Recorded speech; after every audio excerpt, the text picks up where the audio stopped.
Good evening, ladies and gentlemen, and welcome back to the GTSRL's Season 35. We're coming up to the end of 2020, and we've got plenty of racing still to come as we commence round 2 for EU Division 3. I'm your host, Paul TX141 Walsh, also known as Britain a Spit, depending on what media you follow me on, and we're back for another fantastic round of racing with the Division 3 guys. They're our league guys, but don't underestimate them. We've got some fast ones in here, and we'll see what the fellas can get up to as they race around Circuit de Saint-Croix A, and this will be the last time we feature this circuit over the course of this season. So last time out, in terms of talking about the ins and outs, we saw that Trousers of Doom was a dominant driver in round number 1 at Autodrome Largo Maggiore, but will he be able to keep that momentum going as we're now in France for one of 2 scheduled races in France? Well, we'll see over the course of the race distance, and let's not count out all the other drivers who are going to be competing tonight. For those of you who are tuning in immediately, I hope you're doing well and you've had a good first half to your week. It's not been too bad here. I can see you in the chat there, Moon. Sounding all good on your side, I hope. Yeah, no, I'm all good here as well. So, without further ado, let's go through our drivers then and start to talk through, well, where they currently sit in the standings. So we're going to start off with a man who needs no introduction in terms of his performance so far and the fact that, well, actually he's somebody, well, he's not here at the moment, actually, I should say, and that is Mr. Trousers. He's currently not out on circuit, so we're waiting to find out if he will be joining. But we'll go away from Trousers then, who was our dominant leader last time out, and instead hop, skip and jump over to our second place man in the EU Division 3 Championship at this point in time, and that is our Portuguese driver of one Vitor Knight, who's currently running around in the Marlboro liveried Porsche 962. Absolutely cracking livery being featured by the Portuguese driver here. Looks fantastic. That's a throwback, of course, to the Honda McLaren MP44 that dominated in the 90s in the capable hands of one Ayrton Senna, and also Alain Prost, albeit there was the fallout, of course, between Prost and Senna, which led to Prost moving teams and Senna becoming the #1 driver for definite after Prost's leaving of the team. But Vitor, last time out, talking about our driver here, had a good string of results, a P4 in race number 1, and then a P2 in race number 2, and another P2 in race number 3. And Vitor really had a lot of momentum, but one of the biggest items which Vitor himself seemed to pick up in the chat afterwards on the Discord was the fact that himself and other drivers such as Furky the Viper spent a lot of time fighting one another when they could have potentially been chasing down Trousers of Doom. And as a result, that cost them the opportunity of being able to hunt down that potential and all-important race win, particularly in race number 3, which would have been worth a wonderful 21 points rather than the 19.5 points for the second place. But we're going to expect some fantastic driving from Vitor tonight. Already you can see how he's lighting up the corners and the rear end of that Porsche 962. Now coming away from Vitor and moving over to our third place driver at the moment in the standings, as we also say hello to Vincent Simmer in the stream chat. We have one, if we can just find the gentleman, one Furky the Viper, the Turkish driver here, who's going to be bringing the Sauber Mercedes C9 1989 machinery. Now, one of only a limited number of drivers to go for something different from the Porsche 962, and it's great to see a bit of car diversity continuing at EU Division 3. Now, Furky last time out established himself as quite a fast driver. He did have the best race 1, only picking up 8 points with what I believe was a 7th place finish, but then the momentum really started to swing into Furky's favour in the fact that in race 2 he picked up a 3rd place, and in race 3 he also picked up a 3rd place. So the theme's going to be for Furky to try and continue to maintain that momentum and build even more of it. Now, in terms of the machine, obviously he's not running it around at the moment, but the Mercedes-Benz machine we saw at Autodrome Largo Maggiore was very strong in the cornering sections. So we can expect this car is going to be very strong in sectors 1 through to 3. But I expect that this car will struggle in the second half of the circuit, particularly sectors 4 and 6. 5 across the bridge, it's not that long of a straight to worry about, and also that long of a high-speed section to worry about. But you're talking about turn 18, for example. Actually, I should say turn 18 is in sector 5, so we'll throw sector 5 in there as well. It is the final 3 sectors of the circuit where this Mercedes may have a bit of difficulty, but if anyone's going to pull off a result with it, you can expect that the Turkish driver here will be the one to do so. Now we hop over to Blizzle at this point, also running under the race name tonight of what is BSR's Bright Spark. So we're just going to find the British driver out on circuit. He's currently running around in the 962 machinery, so maintaining this overall a meta in terms of the car within the Group C class for this season. Now, Bright Spark sitting P4 in the standings, sitting on a total of 37.5 points, only half a point off of Furky, who's in P3, so it's very close between these two right now. And then they've got that sizable gap from Furky to Vitor of 5.5 points, and then a further 5.5 points all the way up to Trouser Doom in P1. But Blizz, well, sorry, not Blizz, Bright Spark had a good opening round. It wasn't the most perfect round of them all. And good evening to you, Zeronic, as we can see that you're in the chat. But the thing about Bright Spark was that he did build up quite a bit of momentum, and it really came to life as he went into races 2 and 3. Having picked up a P5 in race number 1, he then followed that with a P4 in race number 2, and a further P4 in race number 3. And what you can imagine is, if Bright Spark's going to be the one who sits just outside of the podium positions, well, he's going to be trying to get into those podium positions this time round as he comes through turn number 8 on a practice lap. Then we hop on over to Jerry R Driver here, or Jerry Race Car Driver from the Netherlands. The Dutch driver bringing the 962 as well, running that Marlboro livery, that wonderful livery, of course, we mentioned earlier. Jerry, last time out, had a good set of results as well. His best result coming in with a 3rd place in race number 1 at Autodrome Largo Maggiore, and then things seem to settle down to a consistent series of P5s in the final 2 races of the night. But you can imagine that his consistency will do him well here, what with Saint-Croix being a circuit which really punishes drivers who cannot maintain consistent laps lap after lap. So we've got a lot of high hopes for the Dutchman today. Now, coming away from those guys, and we now move into P6 in the standings, we have got one Reflex 92 who runs under the name of Edge. Well, I can't pronounce his name fully, and I don't think he's currently in the lobby, Edge. We're just going to back out and do a quick double check to make sure, but I don't think he's going to be racing tonight, or at least he hasn't declared his participation so far. So it may be the case that actually we could see the position in P6 change tonight. But anyway, we'll wait and find out, and we'll let you know as soon as we hear any further update. But he's not in the lobby right now. So coming away then from our P6 driver, we make our way over to our P7 driver at the moment, who is one, as I just check my screens, that's Buster J24, and we do not have Buster currently here in the lobby or out on circuit, I believe. And that means as well, Buster could be losing out on some results and some critical points tonight. So that is Buster not around right now. But one person we definitely do have in the lobby is currently our P8 driver, who's sitting on 22.5 points. I mean, he's only 1.5 points off of P7, and then a further, well, in total it'll be a total of 8 points, so a further 6.5 points off of our driver in P6, and that is McCall 28. Now, McCall running under McCall 83 here in terms of his driver name, as he's making his way around the circuit right now in the 962C with the Repsol livery there, a rather dashing livery there, a classic throwback style livery with Shell also on the sponsorship.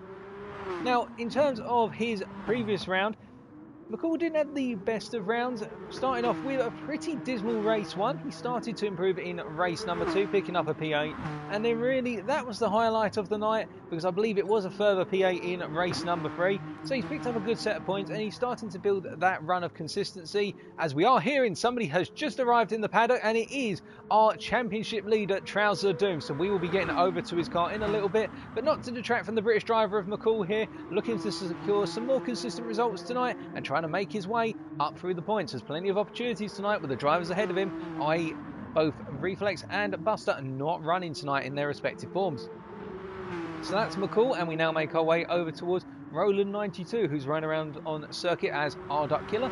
Now, we do not seem to have him running around right now, or alternatively he may have changed his username. I'm wondering whether it's R-Dutch175 who is that. I'm just going to get the stewards to clarify that. So give me 2 seconds, folks. We're just going to be finding out who R-Dutch is.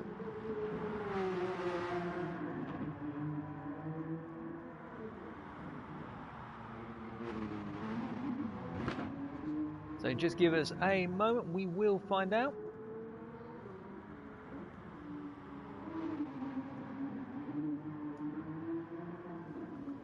But in the meantime, whilst we're waiting, and we'll just take a look at the chat. Okay, thank you for clarifying. So we've had confirmation, and good evening to you, Lerb, and also Robert. Righty, so our Dutch is Roland92, or last time out his username was our duck killer. So the Dutch driver here, who's just parked off circuit at turn number 17, probably responding to the fact I sent a message, which I apologise for if I've disrupted his running. And he's changed his username to prevent the killing of the little cute little ducklings, if you will. So that's very nice, because nobody wants to see a poor little duckling get killed, even if it is an ugly little duckling. But away from that, so last time out, Dutch did not have the best of opening runs in terms of sitting in P9 on 22 points, so only half a point of McCall in that P8. Whereby his best result, funny enough, was race number 1 with 13 points, a second place, and then it all just started to collapse. In the fact that in race number 2, he ended up coming P6 and picking up 9 points, and then in the final round he had a retirement. We remember that infamous moment where he simply went off the circuit at turn number 11, was into the wall, and they couldn't get the car restarted, and well, the team were absolutely disappointed because he was on course for a smashing amount of points, and you can imagine right now if he picked up a further 9 points, he'd be right up there fighting for those top 5 positions. But he's got a lot of work to do today, Dutch, so he's really going to have to pull it out and pull it off to get a fantastic set of results.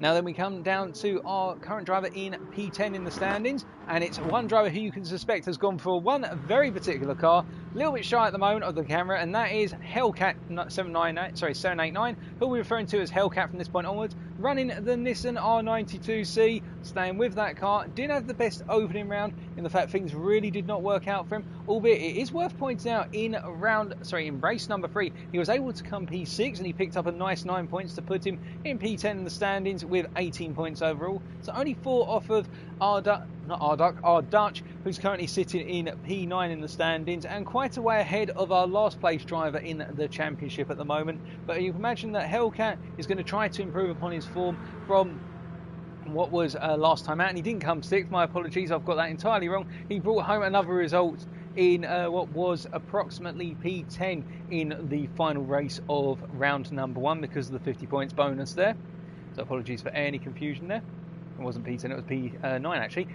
So we come away from Hellcat and we move on to our final driver who's running around at the moment, running in the Sauber Mercedes C9 1989, and that is the Brit of Slimmy who's currently, as I say, last in the championship standings, but has got it all to prove and do today. After picking up a good result in race 1, it seemed to just fall apart for him after that, in the fact that he was able to pick up 7 points in race 1, there was only 4 points in race 2, and then in race number 3 he had a retirement and wasn't able to complete the race distance. But he's just making his way at the moment through turn 6 and up into 7, so that'll be Salimi Cam. But then we are going to come over then to the one driver who really doesn't need much of an introduction, and that is our championship leader at the moment, the British driver of Trousers of Doom, staying with the 962C that did him very well in round number 1 and running that Vodafone McLaren livery as per previous round. And I think Trousers of Doom here is expecting that the challenge is going to be upped significantly. He felt as though he was in the zone in round number 1, and that the fact that he won by such distances over everybody else in each given race was not a compliment necessarily to his overall driving ability versus everybody else over the course of this entire season, but it was a compliment to the fact he was able to get in the zone, get in a rhythm, and just run away with each race. So we'll wait and see what happens, whether Trousers is still going to be the man with the awesome pants on, alternatively whether he's going to have the brown pants by the end of the night and somebody else will be wearing the Trousers of Doom. Well, we will of course find out. All of our drivers are just getting in their last minute practice at the moment. We've got a couple of minutes remaining before we get underway with our initial stunt checks.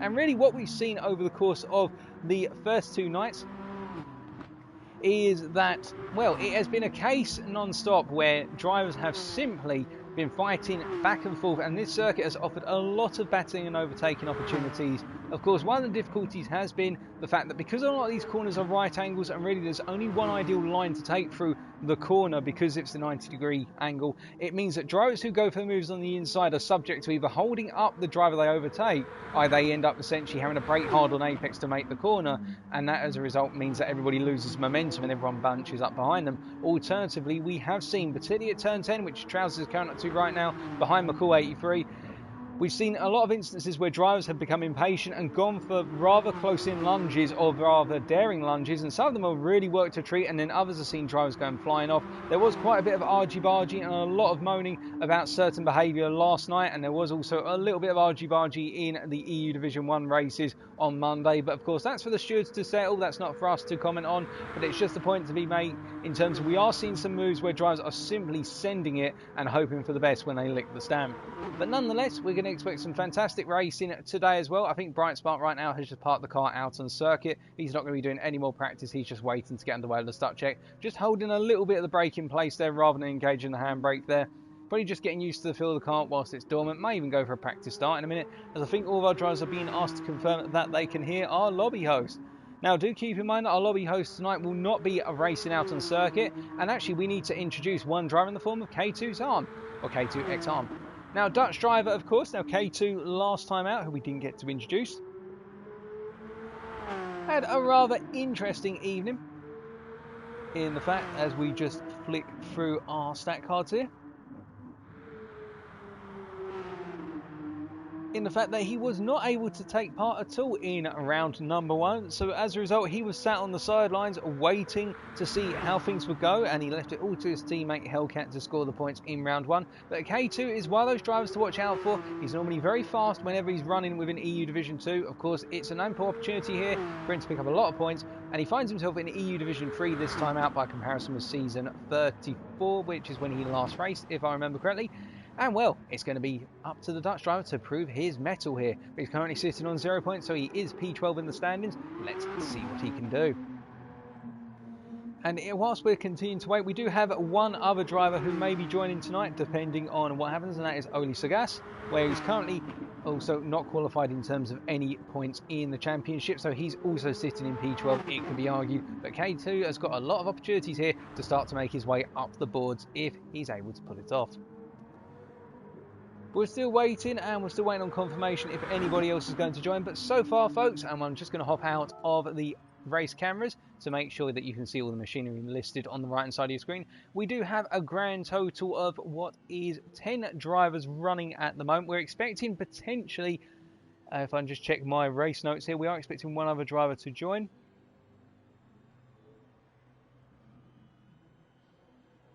We are expecting Edge, or Reflex 92 as he's known within the GTSRL community, but we'll refer to him as Edge because that'll be his racing name. He may be joining for qualifying, or it may be going straight into race 1. He's a little bit delayed in terms of turn up to circuit. Heard that there's a bit of a traffic jam running through Paris at the moment as he's trying to make his way to Saint-Croix with the team. So he's stuck in traffic, but he'll get there as soon as he possibly can. And just to point out, he's not running his 962 or whatever car he's bringing today around the streets of Paris right now. It's on the back of a low loader, but unfortunately they haven't been able to get through the traffic jam. It's a bit tight at night through Paris.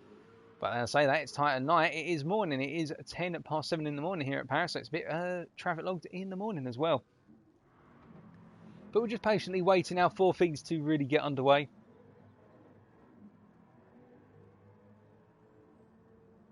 And we are just hearing at the moment that the voice check is going on, whereby our host, our lead steward MDC, who is new to the stewarding family, of course, as of this season. So MDC joining the likes of Pies and some of the others in hosting lobbies. But he's just making sure that everybody can hear him. And I think there's a few technical difficulties at the moment, which they're just resolving here to make sure everyone can get safely underway. But as I say, we saw a lot of battling. This circuit does offer itself to a huge amount of overtaking. I think some of our drivers may have just been given a gentle whisper in the ear prior to going into this one to say, just try and keep it a little bit cleaner compared to what has been witnessed, because we may be getting quite a few stewarding reports otherwise. I definitely know some of them have already been logged and a couple of drivers haven't been happy, but still, it happens and you've got to get used to it at the end of the day. Everyone gives a little bit of a nudge here and there, but it's the big moments where people get sent off the circuit from somebody missing their braking point or just getting way too daring, going for a lunge on the inside into a corner, that it can all end up in tatters. So for those who just joined, if you're wondering when are we going to get underway with qualifying, because it's getting quite slow at the moment, well, you're going to have to wait approximately another 10 to 15 minutes before qualifying gets underway. But I'll let you know as soon as we are heading into that frame. But in the meantime, let's ride on board a little bit with Slimmy Cam here and try to get a feel for exactly how he's doing with the lap. So the question, of course, is why pick the Sauber over other cars? Well, I think some drivers will have just gone for this car because they would have run it in round number 1, and so they'll feel very comfortable with it. But also in terms of the car itself, so what does it offer a driver? So we know that the Sauber has a straight line speed deficit, even with tuning versus the Porsche and also the R92C. But the thing about this car in particular is what it doesn't have in terms of straight line speed, it does have in terms of overall handling.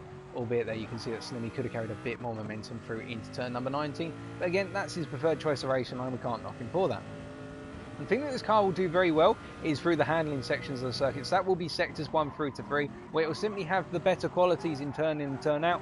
But the flip side of that coin will of course be that in the acceleration zones, it will lose out once it goes past third gear and up into fourth, because that's when the Porsche 962's turbo really starts to kick in. It really has a huge amount of impact within the RPM range of 4,500 to 7,500 RPM, whereas the Sauber's engine, it does have a turbo in there of course. All these machines have turbos as far as I remember, but the problem with the Sauber Mercedes is it just isn't quite as punchy in the upper echelon of gears, and that's where he's going to be losing out. But you can see he's getting a nice flow through turns 1 through to 3, through 4, going a bit wide of apex there. Well, he just needs to pull that braking point back, or I should say actually pull it forward based on his perspective, pull it forward by about 25 metres, and he'll now turn 4 very nicely. Turn 5 and 6 gets it hooked up very well. See that he's utilising second gear by comparison, and he is indeed just making his way out of 7 now. A little bit of latency on his side of the fence here, which is why it's juddering around so much, unless alternatively it is on the stream side here.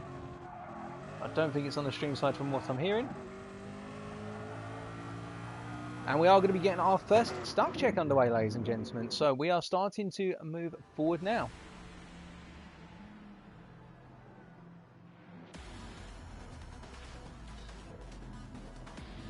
Alrighty then, so of course this is the opportunity, this is the sort of 10-minute window in which our drivers get a couple of attempts at practicing race starts and getting a feel for the run into turn 1.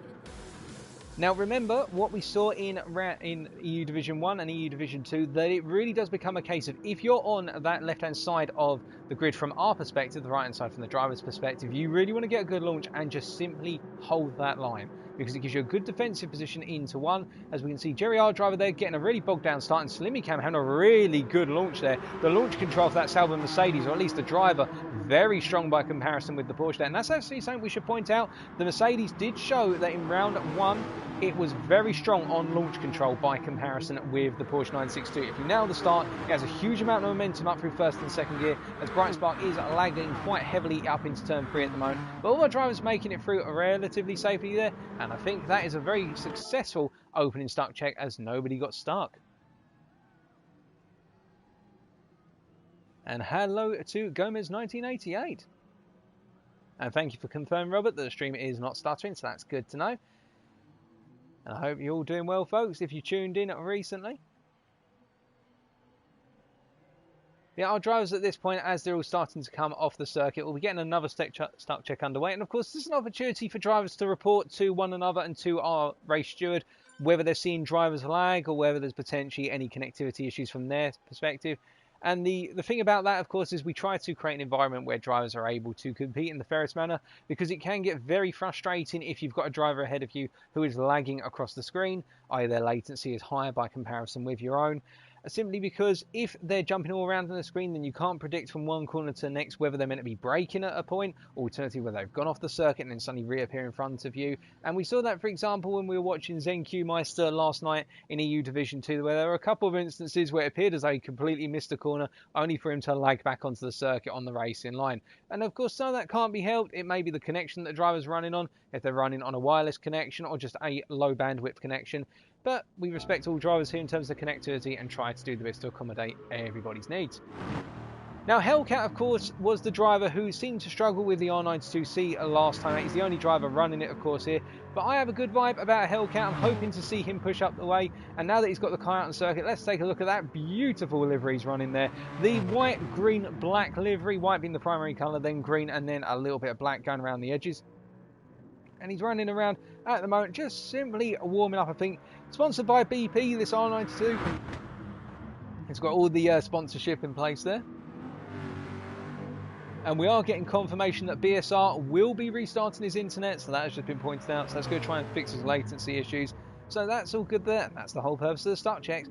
as Hellcat goes a bit wide there out of turn 10. I think he's just really getting a feel for the circuit. And some of our drivers have reported that going into this one, they haven't had too much time to practice by comparison to what they would have liked to. So this is a good window for them to get in a couple more practice laps. And whilst we're sitting around, why don't we take a little look at the championship standings in terms of the teams right now? So currently leading in the standings, you would think it was Trouser Doom's team, either one that he's part of, the team Trouser Reflex, and the fact that it is both Trousers and Reflex 92. Of course, Reflex running under the name of what is Edge tonight, so they've just decided to make up that cute little name. But they're not our current leaders in the team championship or the constructors championship. Instead, it is team number 5, which consists of the Portuguese driver of Vitor Knight and Jerry, our driver, the Dutchman, where these two are currently sitting on a combined 80.5 points. But I'll tell you now, ladies and gentlemen, that gap to P2 is only a point, and then that is the Trouser Reflex team, whereby those guys are running with 79.5 points, and they're going to be doing their utmost today to overturn their 1 point deficit to team number 5. And in P3 in the championship standings for constructors right now, it is team number 6, which consists of our Dutch, as he likes to be known now, the Dutch driver, and also we have BSR, who will be coming back in the very near future. These guys sitting on 59.5 points. There's a bit of a gap. And 1 second, folks, just need to check if we're hearing anything else coming in from our race control guys. And we're not hearing anything right now, so that's all good. They're just getting things rearranged. But the thing is, at the moment, in terms of our team in P3, sitting on those 59.5 points, they've got quite a gap. It's 20 points to P2. But you can imagine they only need to have a good set of results tonight, and one of the guys in either Trouser Reflex, alternatively Team 5, either of them, they drop points from one driver, and that could literally turn the tables and move team number 6 up into P2 or P1 in the standings. And then there's a further gap of what is 21.5 points down to Team 4 sitting P4 in the standings, and they consist of Furky the Viper, and also Furky sat here, and also Oli Segas, who is not racing at this point in time. So that means it's just Furky with the points at the moment, making up the full set of 38. And then a further 3 points down, we have team number 2, which is made up of Buster J24 and also Salimi Cam. And Salimi is the driver who is running around at the moment, of course, having had that really good launch on the opening start check. These guys, with those combined 35 points, looking to make up ground and try to essentially get up into P4 by the end of tonight. And then down in P6, it's team number 7, who consists of only one driver, and that is McCall83. So McCall is carrying the whole weight of the world on his shoulders in the form of team number 7 on 22.5 points. And he's doing a good job of it, to be fair, and we wait to see what McCall can achieve tonight. And then last but not least of the team standings at the moment, it is the combination of K2 Sam, or K2XR, and also Hellcat, and we're just going to find them around on circuit. So we've got K2XR at the moment running around, the Dutchman, and then we've got Hellcat in the R92, of course. So those are your championship standings in terms of the constructors. And yeah, ladies and gentlemen, we have just had somebody else turn up in the paddock, and it is Edge. He has turned up, and he will be racing from the start, so he will be taking part in qualifying. That is fantastic news to hear. Well, bar my biscuit, that does mean we are going to have a field now of what is 11 drivers taking part rather than 10 tonight at the moment, and we may be expecting perhaps one other driver to join at some point. But that means we've got another Portuguese driver who's going to be out on circuit. We're just waiting for confirmation of what car he will be bringing to the track, as we're also going to be seeing Bright Spark rejoin their future. So that actually means, my apologies, we are going to have a total of 11 drivers and potentially one more as we go in. And yeah, we're just waiting for Edge to confirm his car entry.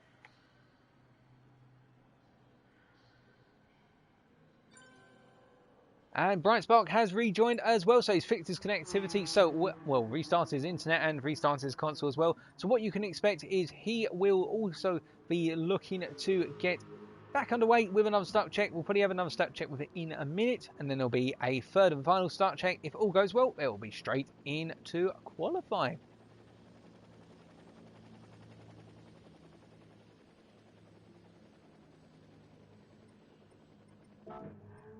Now the question, of course, and you might want to start discussing it in the chat right now if you're in there, is who can we expect to be on pole? Now looking at some times, we're just going to get some times up on screen right now.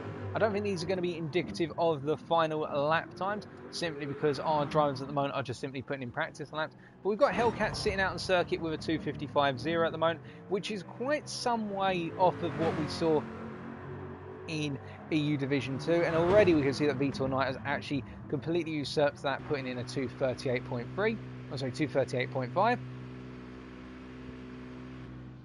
And then I think all of our drivers are parking up once again because they're expecting that start check to get underway at any moment. We can also see some practice starts being made, such as by Slimmy Cam there as he grinds himself along the wall, just getting those practice starts in. I think he's really going to be working on these starts, and now we're getting start check number 2 underway.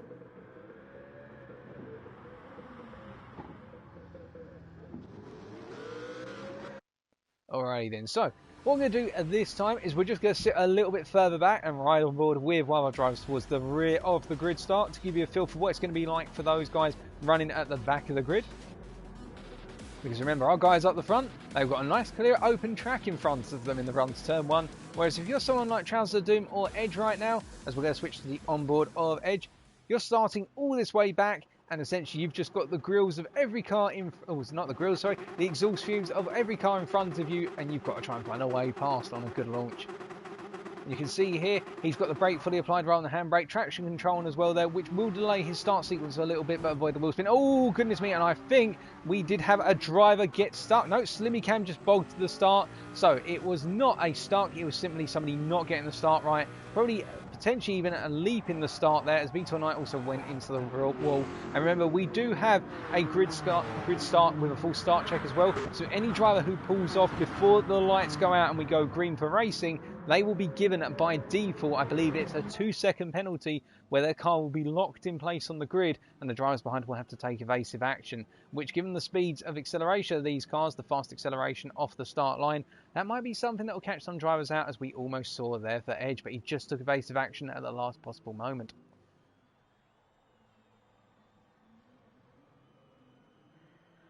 But everybody was able to get away then, so we're just waiting to find out if we've got one more start check in the pipeline, as we confirm that Edge is running out in, I believe it was the Porsche 962.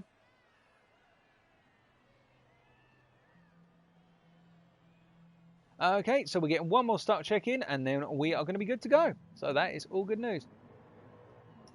In terms of qualifying, so it is a case of waiting to see then who is going to be on that pole after the final start check. Just going to flick the camera back out onto the circuit, as everybody has to ready up for that final start check. But we're given that the pole lap for EU Division 2 last night was in the region, if I remember so correctly, of about a 2:34. I may be wrong on that, don't quote me, citation needed. Pretty expecting that tonight's pole lap is going to be in the region of about a 2:35. That's normally the way it goes. EU Division 1 normally sets the pace, and there's about a second to 2 seconds between each one respectively.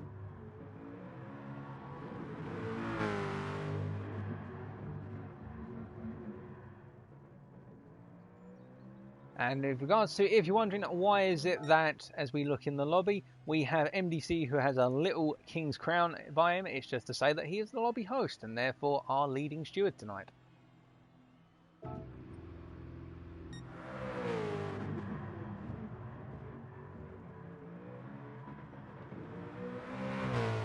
Oh, my apologies, I thought you were talking about the crown in the lobby, not on Twitch.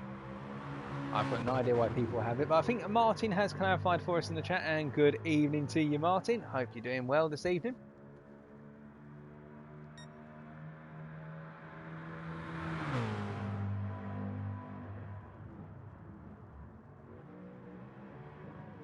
Yeah, Hellcat really utilising the time right now to just get in the practice, which is always good to see. Every second you can get to do a bit of practice, well, that's always good, of course.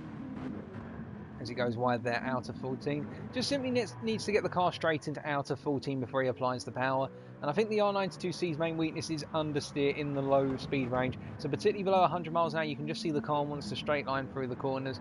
And again, that can be toned out with some tuning, alternatively just compensating for that. As we found in Season 34 ourselves with the Ford Mustang Group 3, when it was the Group 3 series, where we had the car with the most understeer of any within Group 3, if I remember correctly, according to the current balance of performance. But we just literally tried to tune as much of that out as possible to moderate success. But anyway, final start check coming up then, and then we'll be going away for 12 minutes of qualifying.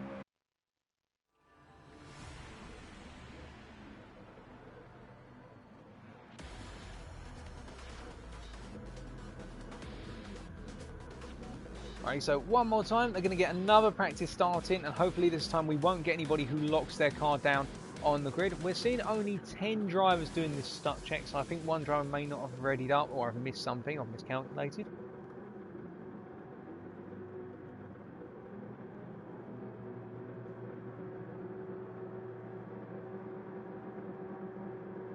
And they're away one last time then in terms of start checking. You can see the R92C Hellcat has already gained 2.5 positions, coming up to a 3rd position now, and he's on a charge. And that is that R92C. If you can nail the start in that thing, it is going to be very, very dangerous. And in fact, look how much ground he has gained simply by doing that. But of course, this is just a start check, but he'll know that, he'll keep that information in mind, and the drivers who witness that will also store that information. They'll know now that R92 is a huge threat in the run to turn 1, because you have got a relatively long run into the first corner, and well, Hellcat does seem to know how to nail the start there.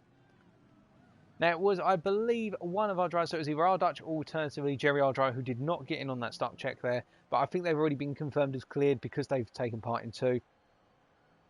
So it will be qualifying at any moment. Then when this race ends, we're just going to get the shout from MDC, who's going to say it's go, go, go. You've got 12 minutes or less.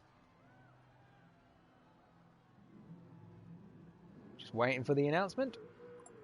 And it is 12 minutes, go, go, go. So qualifying is underway, ladies and gentlemen, for EU Division 3 in this second round. So first driver out on circuit at the moment is Slimmy Cam. He's starting to get away from the rest of the field in terms of giving himself some space. And I think he'll want to attack this. He's not burning fuel through the conventional method of hanging the car in a low gear, typically 1st or 2nd gear, and just holding the brake at about 25 to 40%.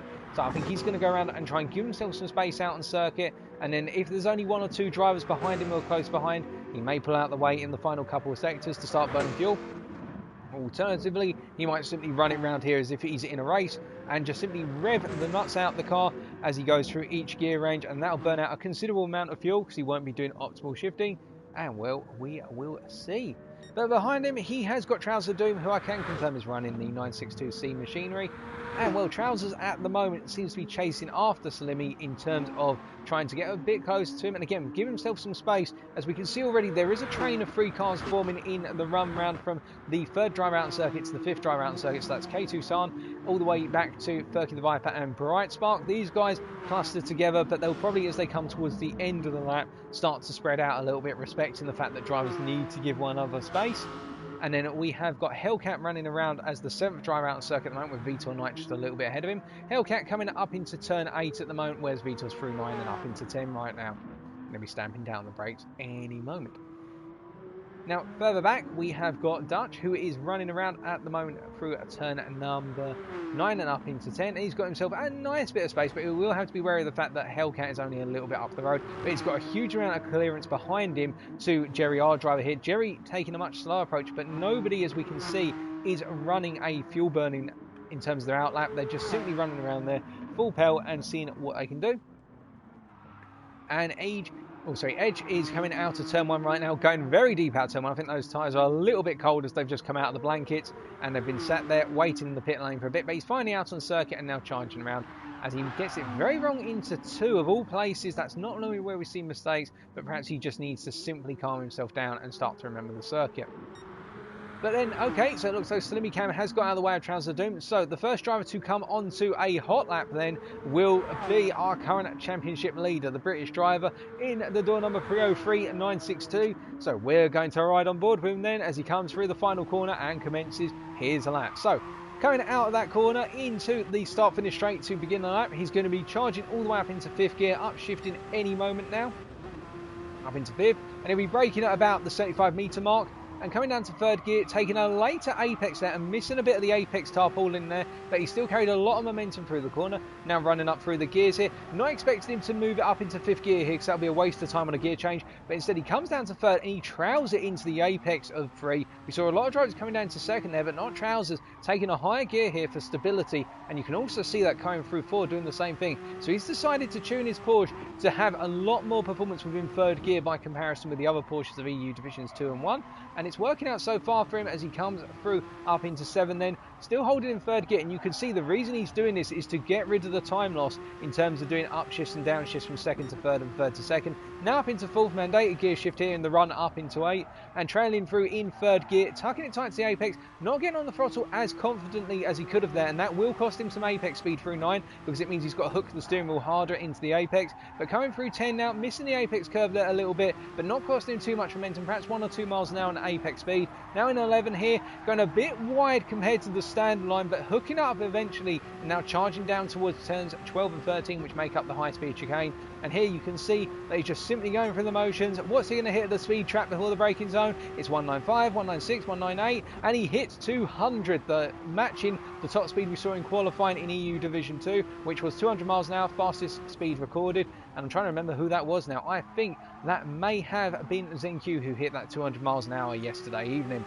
But now coming out of 14 up into 15, getting it kind of steady, coming out of 14, albeit with a little bit of a rear kick, and going almost wide out of the run into the bridge there, but just about holding it together through what was turn number 15, and now charging over the bridge to 16 and 17. There'll be a little bit of dirt on the right-hand tyres, but he'll be wary of that, Trousers, as he now comes in, just clipping the tarpaulin there to help rotate the car through 16, and now getting 17 lined up and being cautious not to get too far over towards the exit wall there, because we saw that wall can catch drivers out and lead to absolutely demoralising moments. Now going for 18 completely flat out here, and we upshift into 5th, coming out of 18, and now braking down to 3rd for 19 here. Will he get on the power nice and early? Does so, and extends the car across the circuit, and now charging downhill up towards turn number 20, building up a huge amount of momentum here. He's got one more braking zone to go, then braking at about 70 metres, getting it nice and tight onto the apex curve and hitting it on exit in terms of nailing that throttle and coming around for a 2:36.9.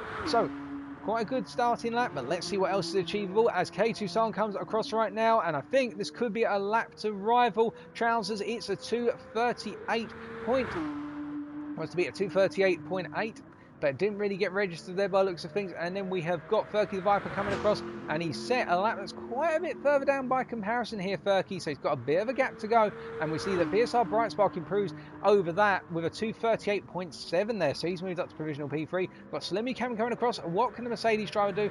Well, not a good opening lap there, a 3 minute and 3, so I think there was something horrifically wrong in that qualifying lap.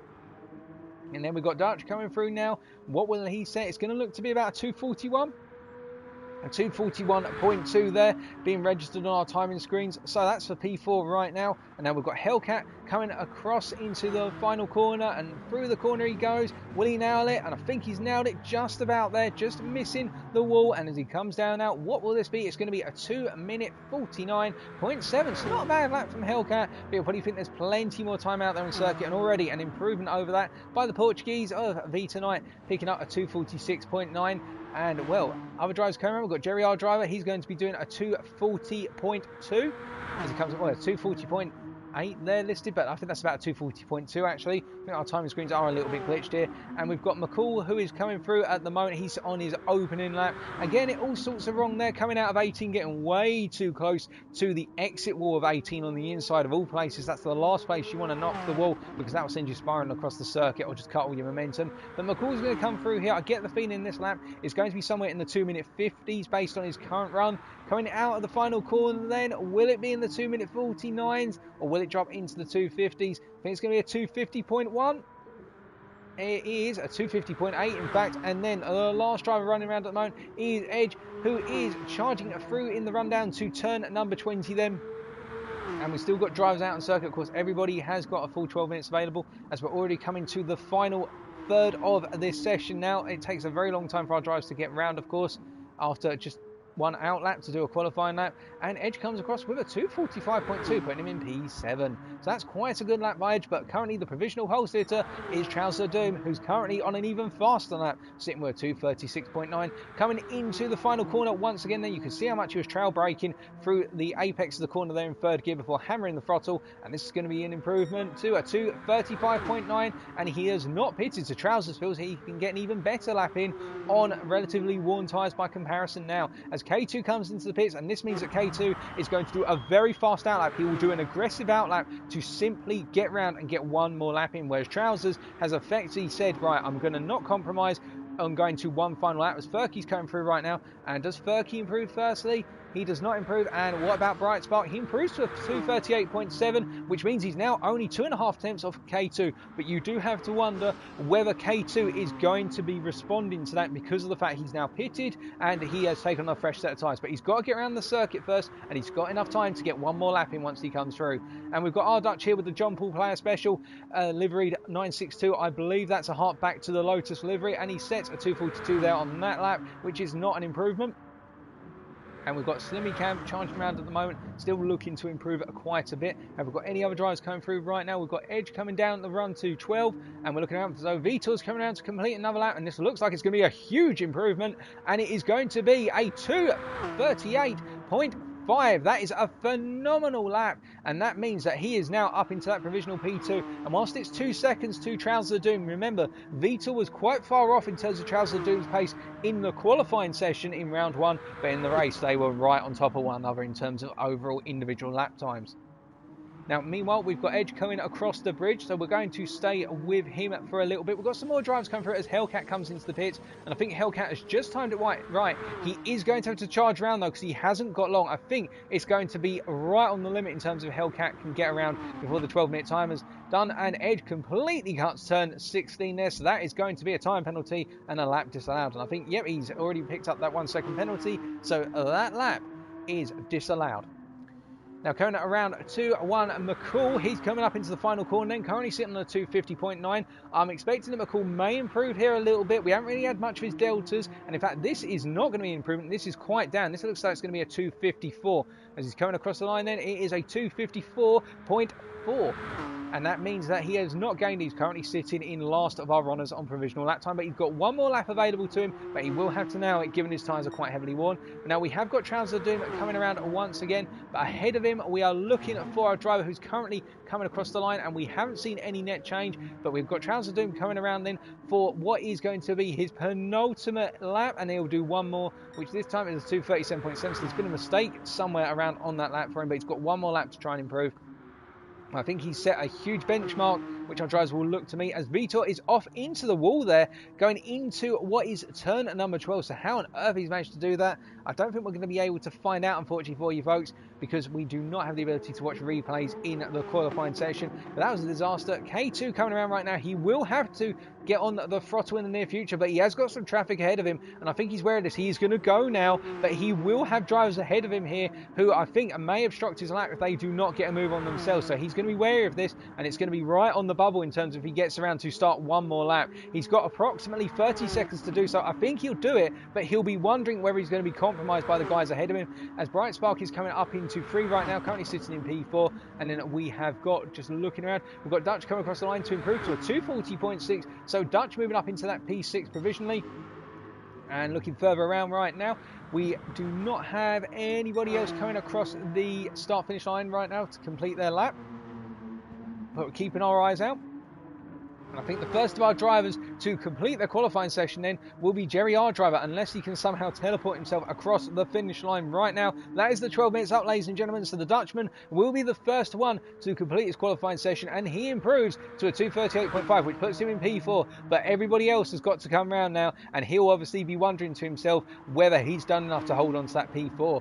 So we're just going to see who else is coming through, as Trousers of Doom does appear to be on an even faster lap from what we're hearing down at race control, as Hellcat is coming around right now, sitting on that 249, but he has missed the opportunity to go for one more lap. It was marginal, and he's missed out by 30 seconds, and that means Hellcat will be starting P10 at most. But right now, coming across the bridge is Trousers of Doom on a fastest lap, and we've got Vitor Knight, the Portuguese driver. Will he improve and close the gap to Trousers of Doom in qualifying? This is not looking like an improvement, given that the lap is over 3 minutes long, because he was in the wall, so we're going to discount that lap. So Vitor concluded his qualifying session there, and now as we flick through here, we're just going to see if anybody else is coming up to the final corner right now. I think it's McCall coming out the final corner then. Does he improve on his 250.9? This is looking like an improvement. It's probably going to be a 247. It is a 247.8, so that moves him up into P10 and demotes Hellcat. And now we have got Trousers of Doom coming through, and I believe Edge has got out of the way because he's had a mistake somewhere, because he's definitely out the way. Trousers of Doom was behind him coming up to here, and does this mean an improvement? not quite as Edge has picked up a penalty, and it's a 2:36.6 from Charles Leclerc. Now we've got K2 who's still to come across the line, but he's coming across the bridge right now, and he's set a personal best sector somewhere out on the lap, and Brightspark has called it a day, so no more from Brightspark.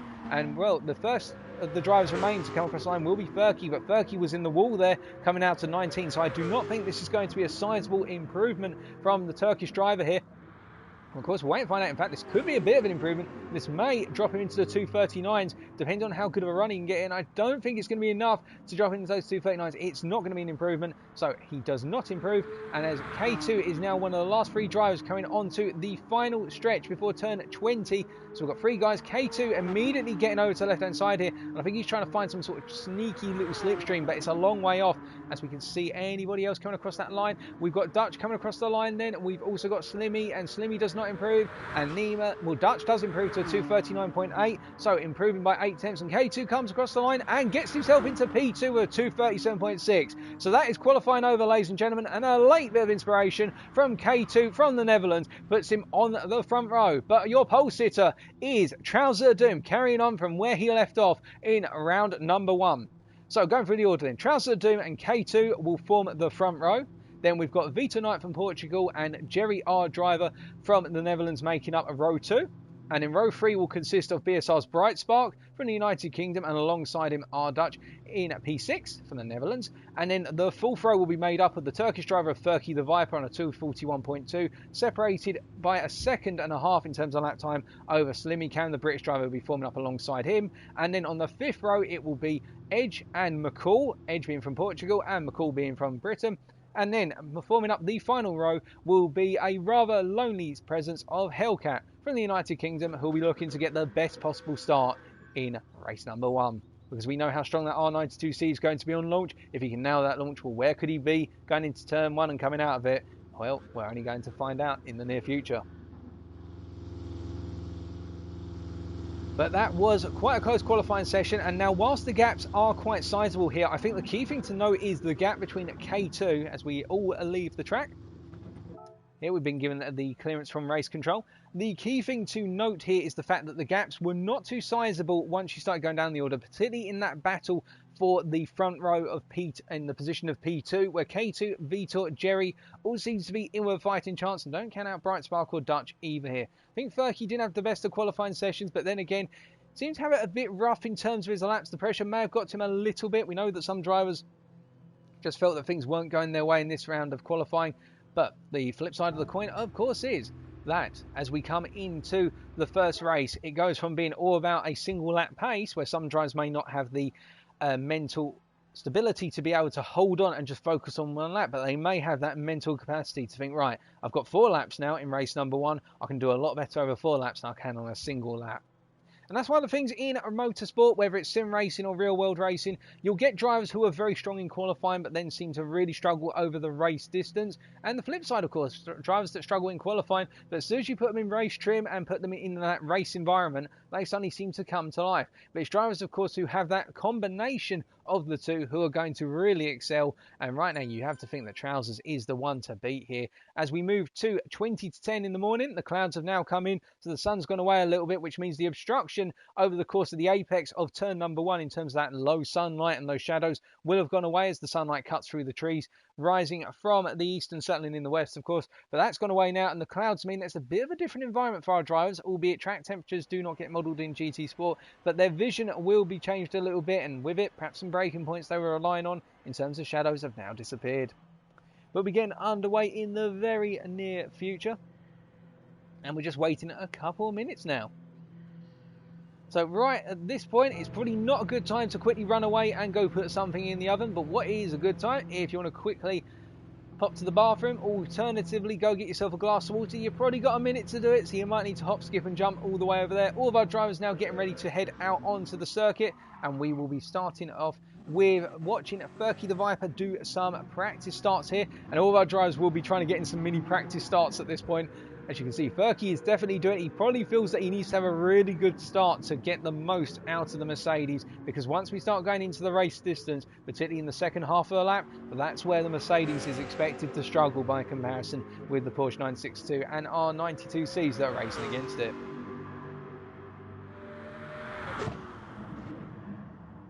but it's going to be definitely tight. And that's the thing that's going to make it exciting. I think we're going to see some drivers simply just get themselves into positions where then they've suddenly got to try and hold on for dear life as the race distance goes on. But we're just waiting for the announcement now. That race one will be getting underway. As soon as I hear anything, folks, I will let you know. But in the meantime, we are going to take a quick little bit of liquid refreshment.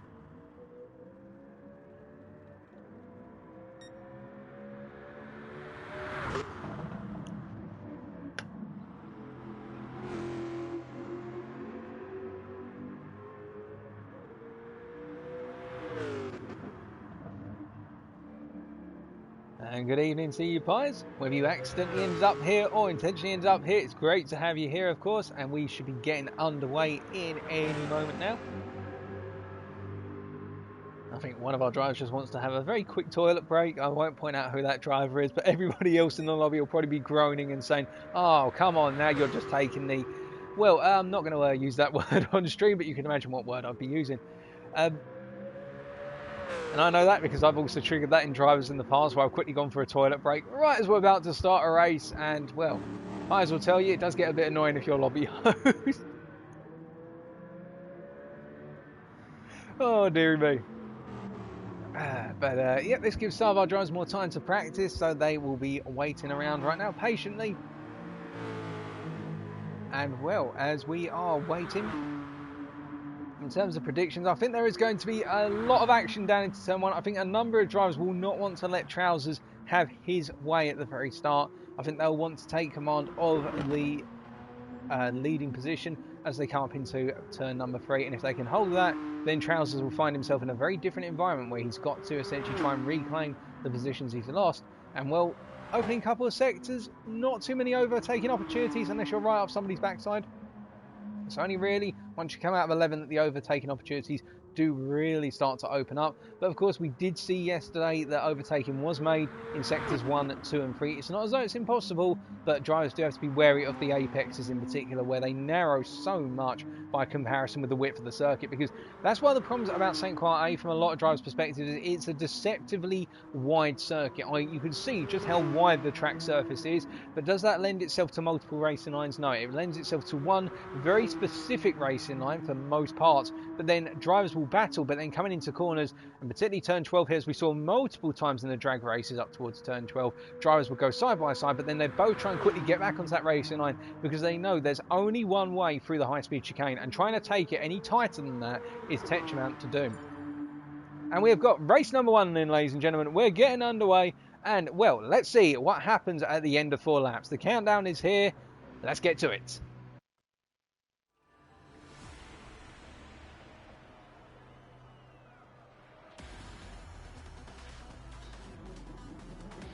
So on the left it is Trouser of Doom, and on the right it is K2. Behind them, Vitor Knight and Jerry R. Driver. Let's see what our top 4 can get underway with. But do keep in mind Furky the Viper and Salimi Cam. In P7 and P8, they'll be looking to get a very good launch at the start with the Mercedes machinery.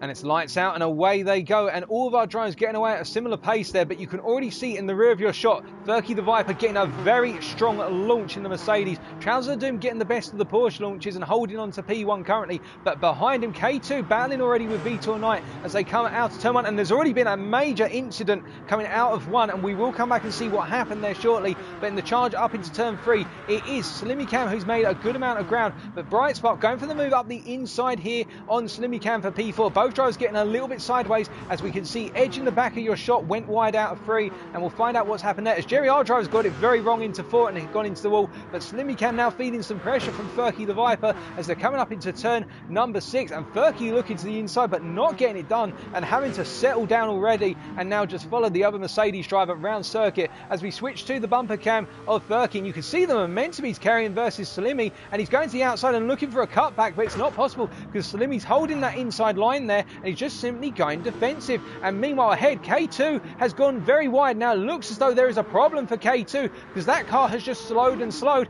and it means now Bright Spark has moved up into positions. What on earth has happened there? We're going to find out immediately, folks, because that is a very odd occurrence. So coming up into the corner here, we can see that, oh right, K2 sent Vitor wide a little bit and he decided to lift out of it, being the sportsman, and Vitor rejoined, but Bright Spark, who was behind them in P4, just simply said, well, thank you for the 2-for-1 special, lads, I'll happily take that. So that explains what happened there, and the drivers who lost out into turn 1, as we can see that Slimmy Cam has had something go wrong because he has essentially now ghosted the car. I think that car's got some problems on it, as he's now back in, and there's been contact between himself and McCall. I think McCall's been thrown off a little bit here. Meanwhile, ahead of them, Furky and K2 are now battling for P4, and K2 is now back in front of Furky after giving such ground. He's into the wall. He's got it wide on exit, and he's spun up the rear right wheel, and he's into the wall. That is a disaster for K2 as he just spun it out. Goodness me. And that really is K2's opening race now in tatters. He's going to have to do a lot of recovery work over the next 3 laps in order to get himself back up the field. But we have had some oddities on this opening one, and the drivers who've lost out the most right now are Edge and K2, where Edge is all the way down in P10 after getting it horrifically wrong into turn 3. And speaking of a driver who's made his way up the field, it's Hellcat799, who's made his way up into P9 and is just happily running around.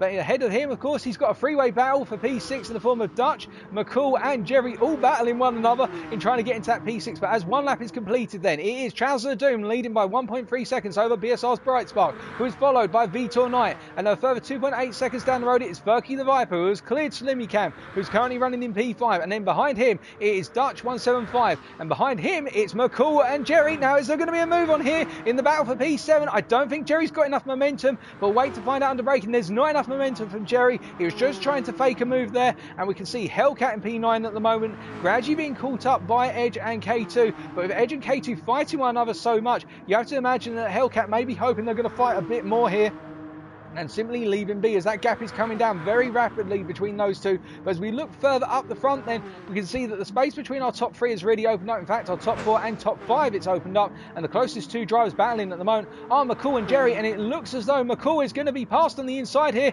into turn number 6, and McCall has been sent wide with a bit of contact there. Now it's hard to tell whether there was a turn in by McCall or Jerry alternatively just lunged and there wasn't the space to do so. He went for a gap that didn't exist, and meanwhile behind them, guess who that means is going to be catch up, as K2 goes almost sideways out of the corner there, and Edge has dropped massively off. We'll find out what happened to Edge a minute ago, but we're just going to take a look back at what happened between Jerry and McCall as things have finally settled down, and Jerry is now up into that P7. So riding on board with Jerry, he went for a wide line to get the cut back out of 4, and McCall just had so little momentum. Now under braking here, let's just take a look at the telemetry. Under braking, he went for it, McCall turned in there, and I think wasn't aware of the fact that Jerry just simply went for a lunge there, and it worked out for Jerry, but of course McCall went off circuit, so there may be a little bit of a waggle of the fingers there to both drivers in terms of watching out for one another, but both drivers are back out on circuit and running, and Hellcat is chasing after McCall. Now what happened with regards to Edge, because he was doing very well in battling with K2 and then something's gone wrong? Is it coming out of 4 here as K2 went for the move on the inside? There was a bit of contact, it looked as though K2 leant into him a bit, but nothing major happened there, and then K2 cleared him, and now coming up into 6, coming into the corner. Was there an instant between the two, or is it just horrifically wrong? And Edge went wide and onto the grass, and Edge's race has taken another knocking blow. But meanwhile, further up, we are taking a look around at the rest of the drivers here, and it looks as though Vitor has been in a significant amount of pressure from Bright Spark. Alternatively, was there a move by Vitor on Bright Spark? We're going to check that, because, well, a minute ago, I think Bright Spark was actually ahead. Well, it looks like Vitor's got it done. If he got it done, it must have been coming into the low-speed chicane, because the gap between Vitor and Bright Spark now has closed up so dramatically whilst being seen what else has been happening. And you can see Vitor immediately taking to a defensive line and weaving all over the start-finish straight. Now, he does get one move permitted before he can rejoin the racing line, but I think he'll be told that he can't keep weaving back and down the straights. He'll probably get a little warning in his earshot by these teammates here, by his team back at race control. They'll be telling him, but he's defending from Bright Spark at the moment and doing that weaving to cut the momentum gain from the weak sleep strip zone of 2.25 seconds. But Vitor feeling a huge amount of pressure from the British driver behind him, who is just putting so much pressure on him right now. And we're looking at further around then, Dutch is clear of everybody around him at the moment, and Jerry, our driver, is seeming to be in a happy place. Now, Slimmy Cam has dropped off immensely as well. Now, I'm not sure what's happened to Slimmy, but we caught that off shot, but he's dropped all the way down. And, well, K2 has passed Hellcat, but Hellcat in return has got past McCall. There's been something that's been going on between all these drivers in between. I think McCall's probably had a mistake somewhere, in all honesty, because of the trades happened off screen, and these drivers are spaced out already. But Hellcat is being caught very heavily by McCall as we continue to look around, and behind these two, as Hellcat goes off into the wall there and just about misses him rejoining McCall. McCall's now up into P9, but goes very deep out of turn 7 and gets it all sorts of wrong. So these drivers, none of them being able to keep it on circuit. They're all sideways constantly, and Hellcat holding on to that P9 so desperately right now and doing a good job of it. But further up the field, we can see that Brightspark is back in front of Vitor. He's just got past in the slipstream race down into turn 12, so nothing major in terms of an overtaking move, just simply the drag race down into 12. But these two being conscious of sizing one another, and Vitor will probably go for a return move as they go deeper in to this race. There's only 1.5 laps to go, and you can imagine it's going to be either driver's game, but they will be starting to plan how they're going to take one another on that final lap. Now, in terms of the battling out on circuit, Slimmy in that P7 at the moment's got a nice bit of space to K2. Hellcat at the moment is being chased by McCall and Edge, but the gap between these guys has opened up dramatically so since we last looked at them, and I think really at the moment it's the case the only battle on circuit is Vitor Knight and Brightspark. And what's happened there? I think Vitor has gone all the way around the outside through 16 and into 17. And Brightspark has picked up a half-second penalty for cutting the tarpaulin at 16. And that means whilst he's going to be up the backside of Vitor, he is going to have to lift out of it and take a penalty when he comes out of 19 as he looks to the inside initially. And we've had our first retirement, and that is Edge, who has retired the car. And that means he will not be coming home in this race. That's a disaster for the Portuguese driver. And we'll have to find out whether he's going to be able to rejoin as of race number 2. But we're going to take a look back at what happened between Vitor and also Brightspark. So coming across the bridge here, and I think Vitor just had the run. Now he came down into the braking zone here, and I think Vitor is going to go to the inside, and he does. He lunges to the inside and just hooks out. He goes deep, but Brightspark in return cuts too much of turn 16, and I think there he could have perhaps pounced with the count back, but that braking by Vitor really caught Brightspark out, and as a result now he's got it all to do on the final lap. And as we look around once more, there's nobody else really close to one another out on circuit right now, ladies and gentlemen. So if you don't mind, we are going to stay with the battle for P2 just for a little bit longer here as we come into this final lap and see who's going to come across the line in that second place. Will it be Vitor or will it be Brightspark? Hedge your bets now. Personally for me, I think we could see a surprise from Brightspark here. I think he may try and go for a really late move, and in terms of late, I'm talking about on the lap rather than go for a late move under braking, because he'll know that he's going to have equal momentum versus the Portuguese driver, but he will have that very valuable slipstream to carry him through. He'll lose out a bit through the corners that end sectors 3 and 4.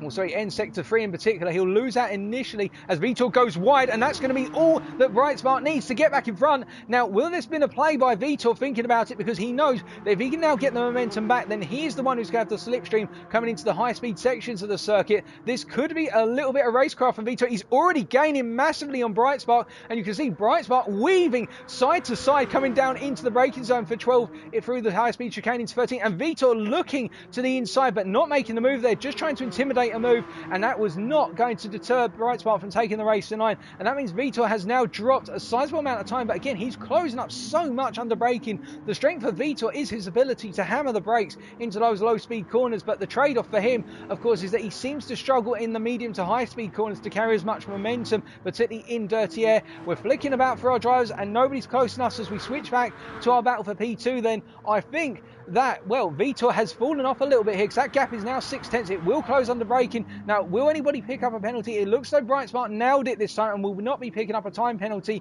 coming across the low speed chicane, and that means now he's only got 3 corners to go as they go into 18, and he's going to be wrapping it round here, and I don't think Vitor's going to have the momentum to go for a move into 19. If it's going to happen, it's going to be under braking into 20, as Vitor gets it very, very wrong under braking there. He put it on the grass and he locked it up, and he managed to get under control, but I think he lent a bit on Brightspark, and what it means is Vitor is up into P2, 2, but that was a very daring move as our race winner comes across the line, and that is Trouser of Doom who comes across. But in the rear of your picture, Bright Spark has picked up the P2. I think Vita's conceded it, realising that he really got a move done there because of the fact that he got it wrong under braking into 19. Great respect from the Portuguese driver. Furky the Viper coming home in P4, and then it's going to be in P5. Our Dutch just holding on against Jerry, our driver, in the closing moments, and then all the way back in P7 by 16.5 seconds, but no less. Congratulate him as he comes around the final corner. It will be Slimmy Cam from the United Kingdom picking up that P7. It's coming out the final corner right now, the Mercedes pushing on, and he'll come across the line here to complete the final lap, and then it will be a further 12.5 seconds back to K Tucson, who had a disastrous race one, but I get the feeling that he'll be kicking himself and knowing he could have done so much better, and he'll want to do a lot better and prove himself in race number 2. And then further back, I think holding on for P9 as he goes very sideways in the final corner. The commentator's curse biting hard here. That is horrific. But I think Hellcat will be able to get it home in P9 despite that. And he's just got to bring it across the line. The Nissan brings it home in P9. And then last of our running drivers is McCool83 in P10. Edge being our retirement. So that's race number 1, ladies and gentlemen. And your race winner, Trouser of Doom.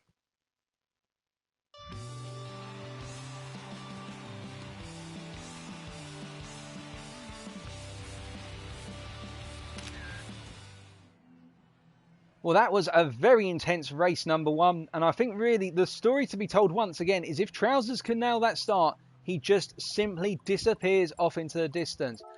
But then again, we're seeing exactly what we saw in round 1 within this division. It seems as though the drivers who are behind Trousers of Doom competing for the other podium spots and potentially the win, they get so engrossed in fighting one another that the gap opens up. And that gap of 6 seconds between Bright Spark and Trousers of Doom is not exactly a gap which they can't close over the next race or the final race of tonight. It's simply through that battling. But then again, they're battling hard, they're battling well, and they're battling respectively. Respectfully, I should say, rather than respectively. And it's a great show, but I think both of those drivers really need to just do some deep thinking and think to themselves, right, we've got to find a way not to hold one another up here, because Trousers has just been given the space to run away with the race at the moment. And congratulations to Furky as well for that P4 in the Sauber Mercedes, showing that the Mercedes machinery can pull up good results so long as there's no mistakes made, and the driver did not make any major mistakes here. And our fastest lap on lap number 2 was a 2:36.9 as scored by our race winner.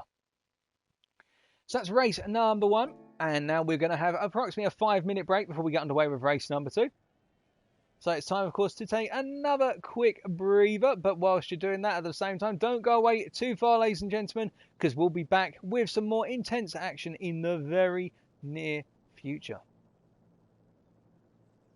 And that gives us the time, of course, to take a bit of a liquid refreshment once again.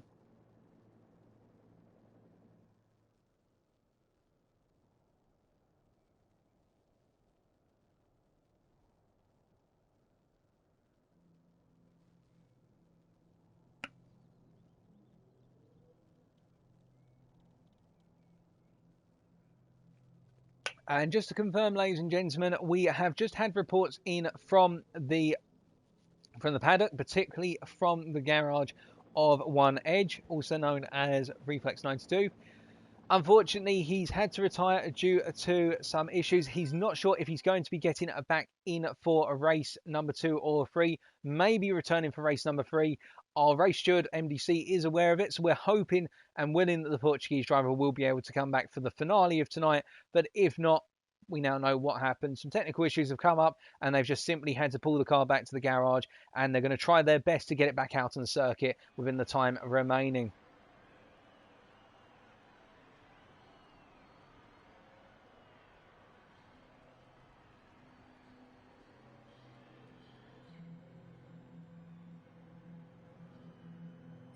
But that is race number 1, of course, so we head back to the track to look at the cars as they're starting to make their way out on the circuit, well, hopefully very shortly.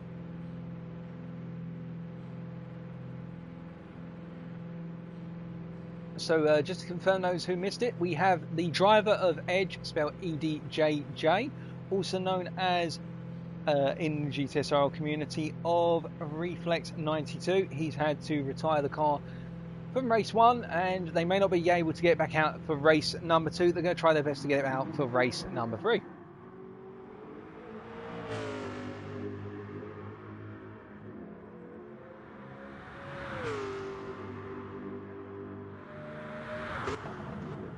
Furky right now being one of our limited number of drivers who's out on the track getting more practice time in. And I can tell that K2 is definitely trying to chuck some practice time in here. He will want, pardon me, to do his utmost to improve after what was quite an aggravating race one.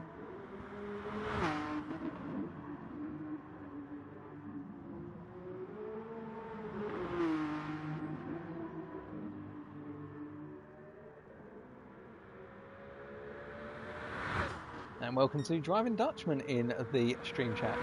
Hope you're doing well, Dutchman. And to anybody who has just tuned in, of course, hope you're doing well and you've had a good week so far.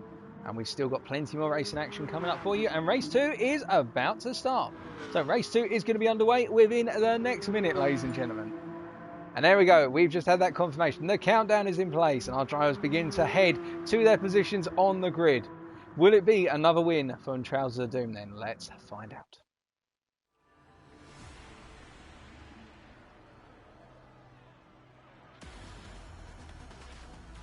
Alrighty then, so lining up on the left hand side of your screen is the winner of race 1, Trousers of Doom. On the right it will be BSR's Brightspark, behind them Vitor Knight and Furky the Viper. Watch out for Furky, he may have a phenomenal launch here. And then all the way down in P8 currently, watch out for K2 San. The Dutch driver has a point to prove in race number 2 after a disastrous race number 1.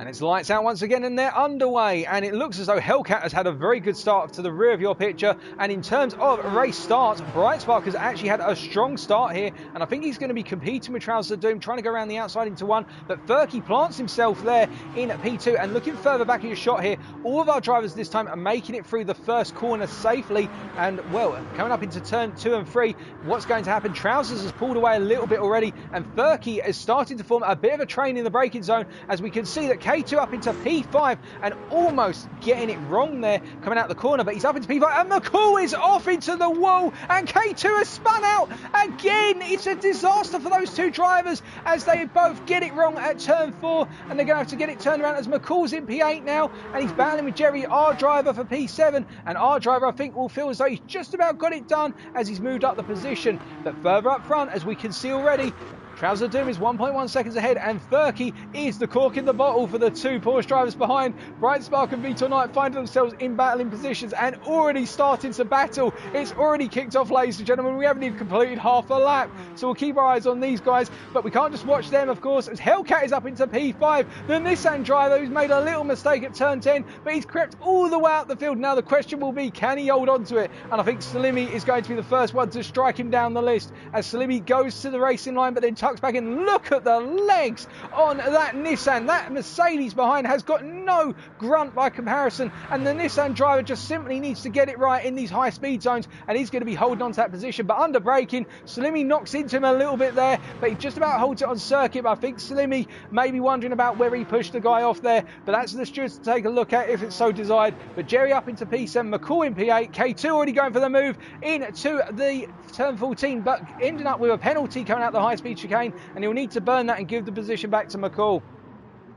As McCall is going to move back up, I believe, and Dutch is currently running in P10 well down the field. But further up right now, we've got Brightspot, who's cut the chicane at turn 16 now. I think that's going to be a 1 second penalty. Well, it's at least a half-second penalty because that was a sizable cut.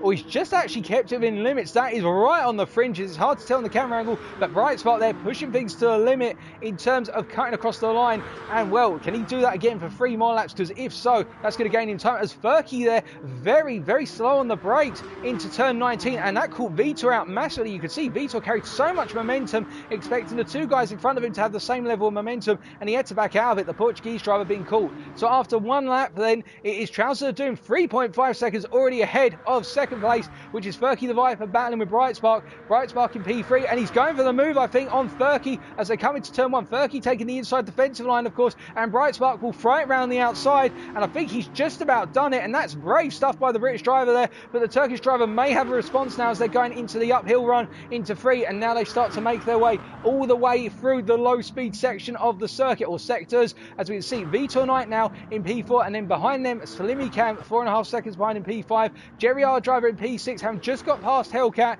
and now Hellcat in P7, K2 in P8 and trying to charge after everybody else, almost going wide and getting it wrong again through 3. McCall in P9 and then Dutch in P10. But looking further up front, we can see that Brightspark is pulling a little bit away from Furky, although Furky is getting the regain as they run down into turn 8, and he is starting to build that momentum. But we're going to take a very quick look back at that opening couple of corners at what happened. So K2 had made a huge gain into 2, and now coming through the corner, he just simply got it wide, I think, through 3, which wasn't too costly initially. He collected it, but here now going through 4, I think he destabilised the car, and then coming through 4, he just simply ran wide, got it wrong, and McCall in the rear of your shot just missed the corner entirely, and well, that was a disaster for both drivers. But that's then, and now we're back to now, and we can ride on board with Vitor, who's going to absolutely charge down into 12, and will he go for a move here? I think he's too far back to go for the move. And I think Vitor at this point may be playing a bit of a long game here versus Furky. I think he's sizing the Turkish driver up because he knows that based on round 1, the Turkish driver is very strong at defensive driving by comparison with himself. And what that means is he will plant that car to hold those positions if he feels that he can only achieve a P3 in this race. And he doesn't want to let Furky drift away from Brightspark. He wants Furky to keep that pressure on Brightspark.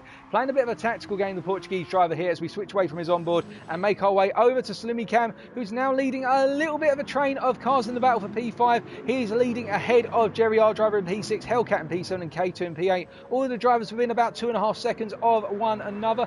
As we can see, hold on a second, Verky is being attacked by Vitor there, and I think Vitor tried to go for a move initially on the inside through 16, but then Verky has the inside of 17, and Verky just about giving Vitor the space, although there was a bit of contact there. And meanwhile, Slimmy Cam, as they all come through the turn 18 for the second time of asking, Slimmy Cam holding on to that P5, but Jerry getting ever closer to the back of the British driver. The Mercedes machinery just not having the legs, of course, in these high-speed sections by comparison with the Porsche, and Jerry trying to get it done, I think, before the end of this lap. And in the rear of your shot, we just saw that Hellcat holding on initially, but K2 has gotten the move done for that P7, and Hellcat falling back into P8, but wanting to chase after K2 as they move around turn 20 and onto lap number 3.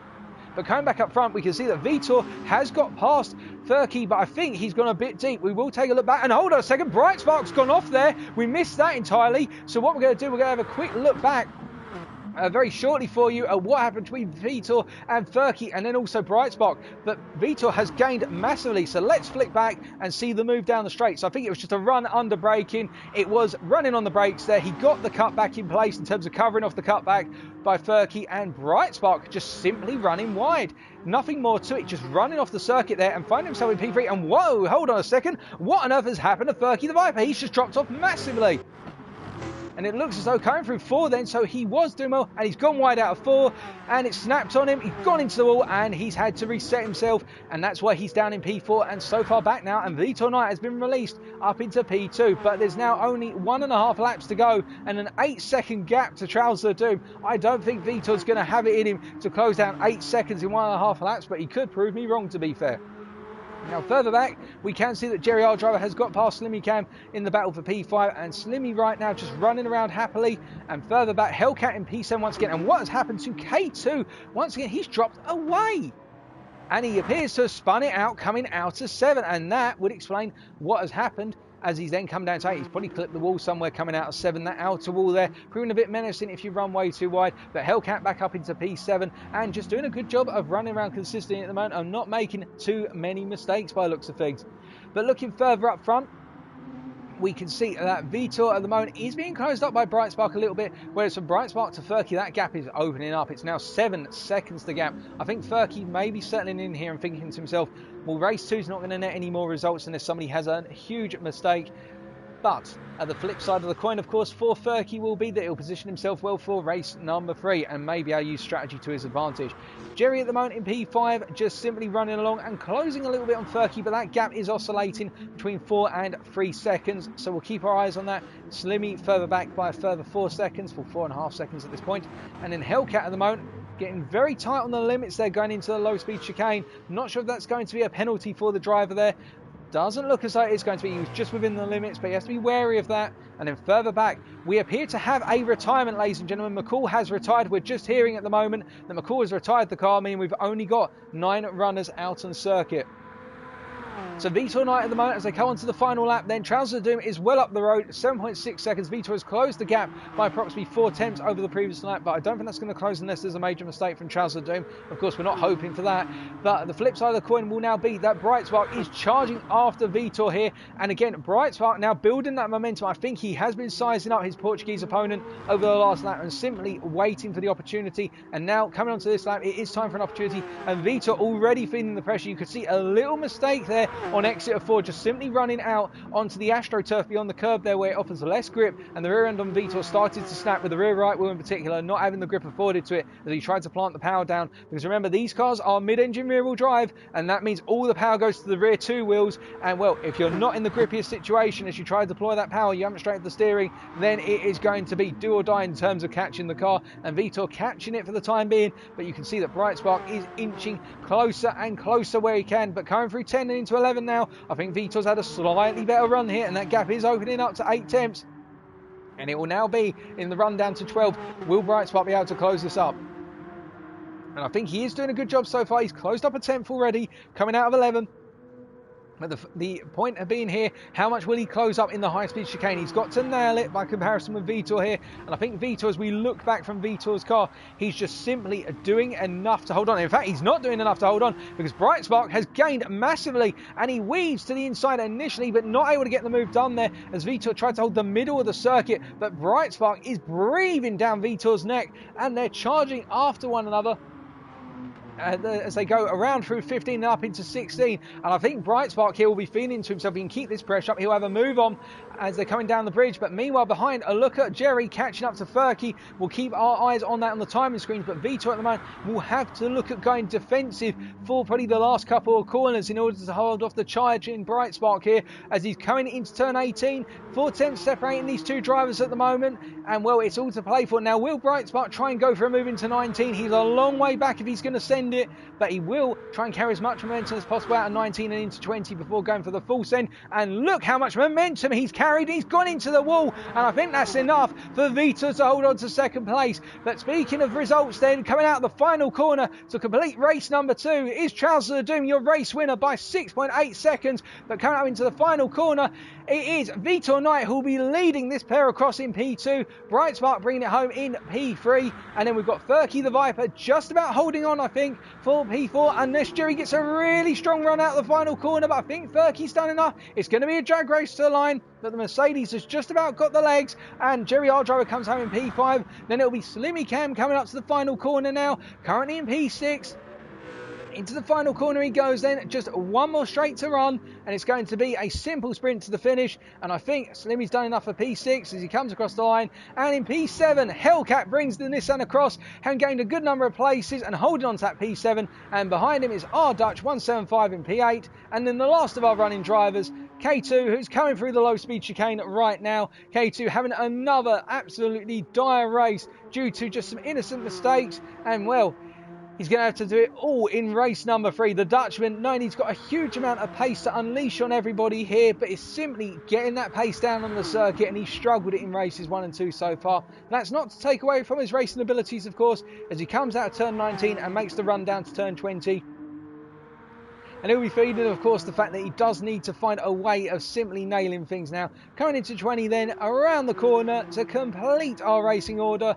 As we can see, there's a yellow flag up ahead somewhere, but I think that was for Slimmy going across. But K2 comes across to complete the race. And after 4 more laps then, it's race winner once again to Trousers of Doom.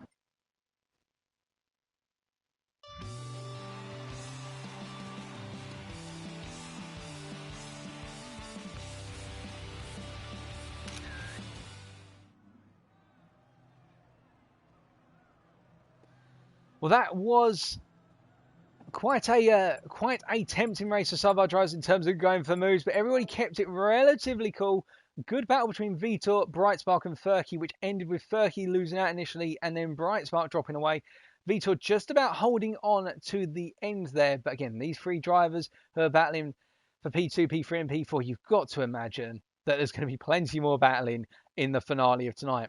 Fastest lap once again going to Trousers of Doom with 36.9. Set on lap number 2. Seems as though Trousers does decide just to back things off a little bit, perhaps, after the first couple of laps when that gap has opened up. But again, only a gap of 6.3 seconds separating P2 and P1, and that is not a gap that is insurmountable. It is a gap that can be closed in the final race if there's the opportunity to do so. But surprise result, Furky, we should point out, really making some major gains in the Sauber Mercedes, and also a shout out to the Nissan of Hellcat, finishing in P7 and making its way away from the bottom of the field. Congratulations to the British driver. So now our drivers, of course, will get another quick break.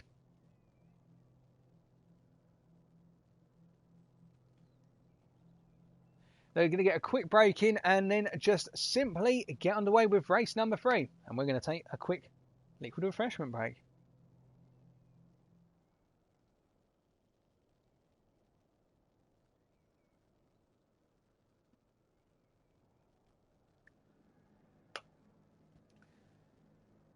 But just to reiterate, if you're wondering why we've only got 10 drivers here at the moment, and only why 9 finished. So McCall83 had some technical issues with the car in race number 2. So he had to take a retirement, but they're working on getting that car back out on circuit.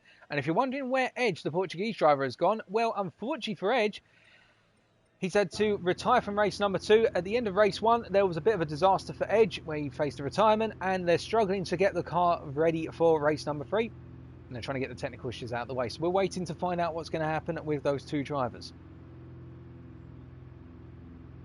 But congratulations, of course, to all of our drivers, and still plenty more action to be had.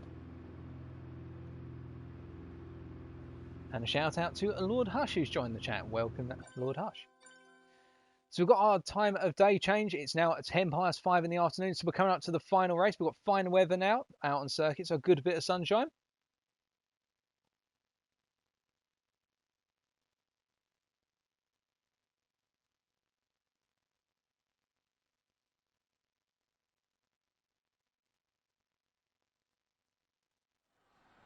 And we're just checking down in the paddock. Got our spies running around at the moment to see if we can hear if any goings on are happening.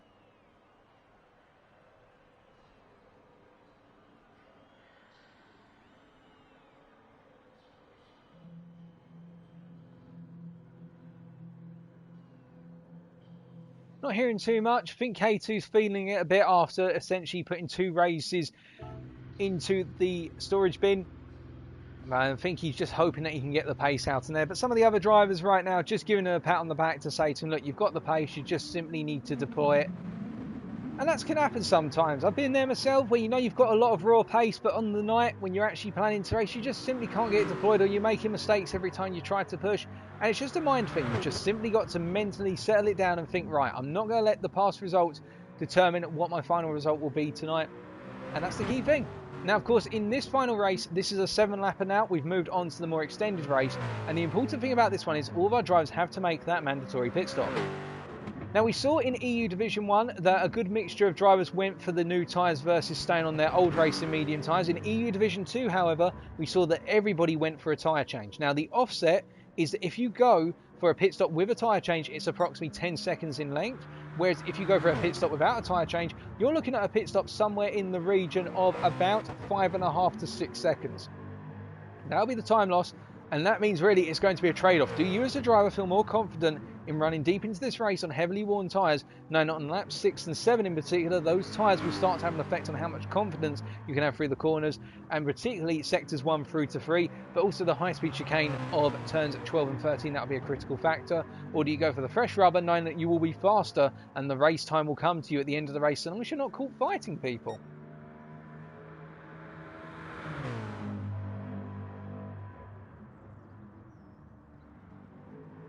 But I think we're going to have a similar picture here. If I'm going to make a prediction, it will probably be that all of our drivers will go for a change of tyres here, simply because they seem to be using their tyres quite hard. We have seen after a couple of laps some drivers really struggling on the tyres in terms of keeping them fresh. And we've just had the announcement, ladies and gentlemen, we are getting race number 3 underway.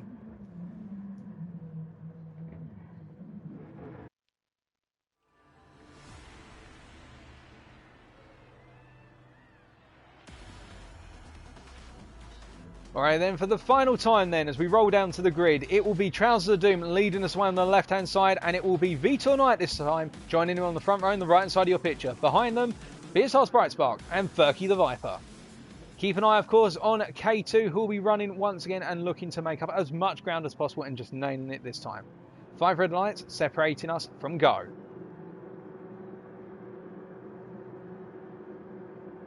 And it's lights out and away we go once more, and it looks as though Vitor's actually bogged down on the start there, and Furky being squeezed initially, but Furky being on a charge here, and I think we could be seeing a new race leader going into turn 1 as he's got the inside and he's gone for it into turn 1, and somebody's gone very wide out of turn 1. Hellcat up into P6 and battling with Jerry R Driver there, but everybody has made it through the corner safely, and now as they come charging up into turn number 3, we can see Trousers going for the return send up into the corner there, and Furky being pushed a little bit wide, and there's contact behind. I think Brightspark almost got it horrifically wrong there, but just about holding on, and there's a driver off. That's Brightspark off, and Dutch has gone off as well. Brightspark has dropped down. Furky the Viper's down into P2 now, and behind Jerry there we have got some carnage going on as K2 is trying to thread the needle through the traffic, and really at the back of your picture we've got 2 drivers into all, Brightspark and McCall, and both drivers being very patient. As we can see, Slimmy Cam has retired already. We've got our first retirement. Slimmy Cam is out, and that means we've now only got 9 drivers running around the circuit.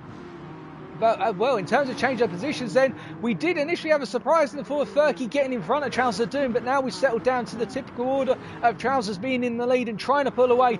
Jerry R Driver up into P3, and look who's come all the way from the back. It's K2, he's up into P4, and he's charging. The Dutchman is unleashing his pace already, and he's going to be trying to go for a double move here, potentially coming down into turn 12. He's got the double slipstream. That's also the 3rd slipstream, in fact, of our race leader, but I don't think he's got enough momentum here because Furky is just about holding on against Jerry, and Jerry has gone wide, and K2 has got the momentum, but will he go for a move here or settle in as he's got Vitor behind him, and Vitor will also want this because he knows, or he will feel that he's going to have to get in front of K2 to hold him back. We do see that Hellcat is in P7 at the moment, and we've only got 8 drivers, in fact, folks. We've had a lot of drivers retire here. We've lost McCall as well, and we've lost one other driver. It seems as though we're losing people left, right and centre. So Slimmy and McCall have both retired on the opening lap. That is a disaster. And as they're coming through here, we can see that Trousers of Doom just simply pulling away a little bit. But meanwhile, Furky's into the wall. Furky's just clipped the wall, gone wide out of 17. And that means that Jerry Ardro is now up into P2. And K2's been promoted into P3. And that means our Dutch is now up into P5 as well, as he gets a little too close to the wall there through 18. Oh, goodness me, Furky's going to be kicking himself because he was doing well. And hold on a second, what's happened to K2? Everybody's getting it all sorts of wrong. What happened to K2 as he was coming into 19 then? So riding on board here, we're going to bring out the telemetry. Did he just miss his braking point?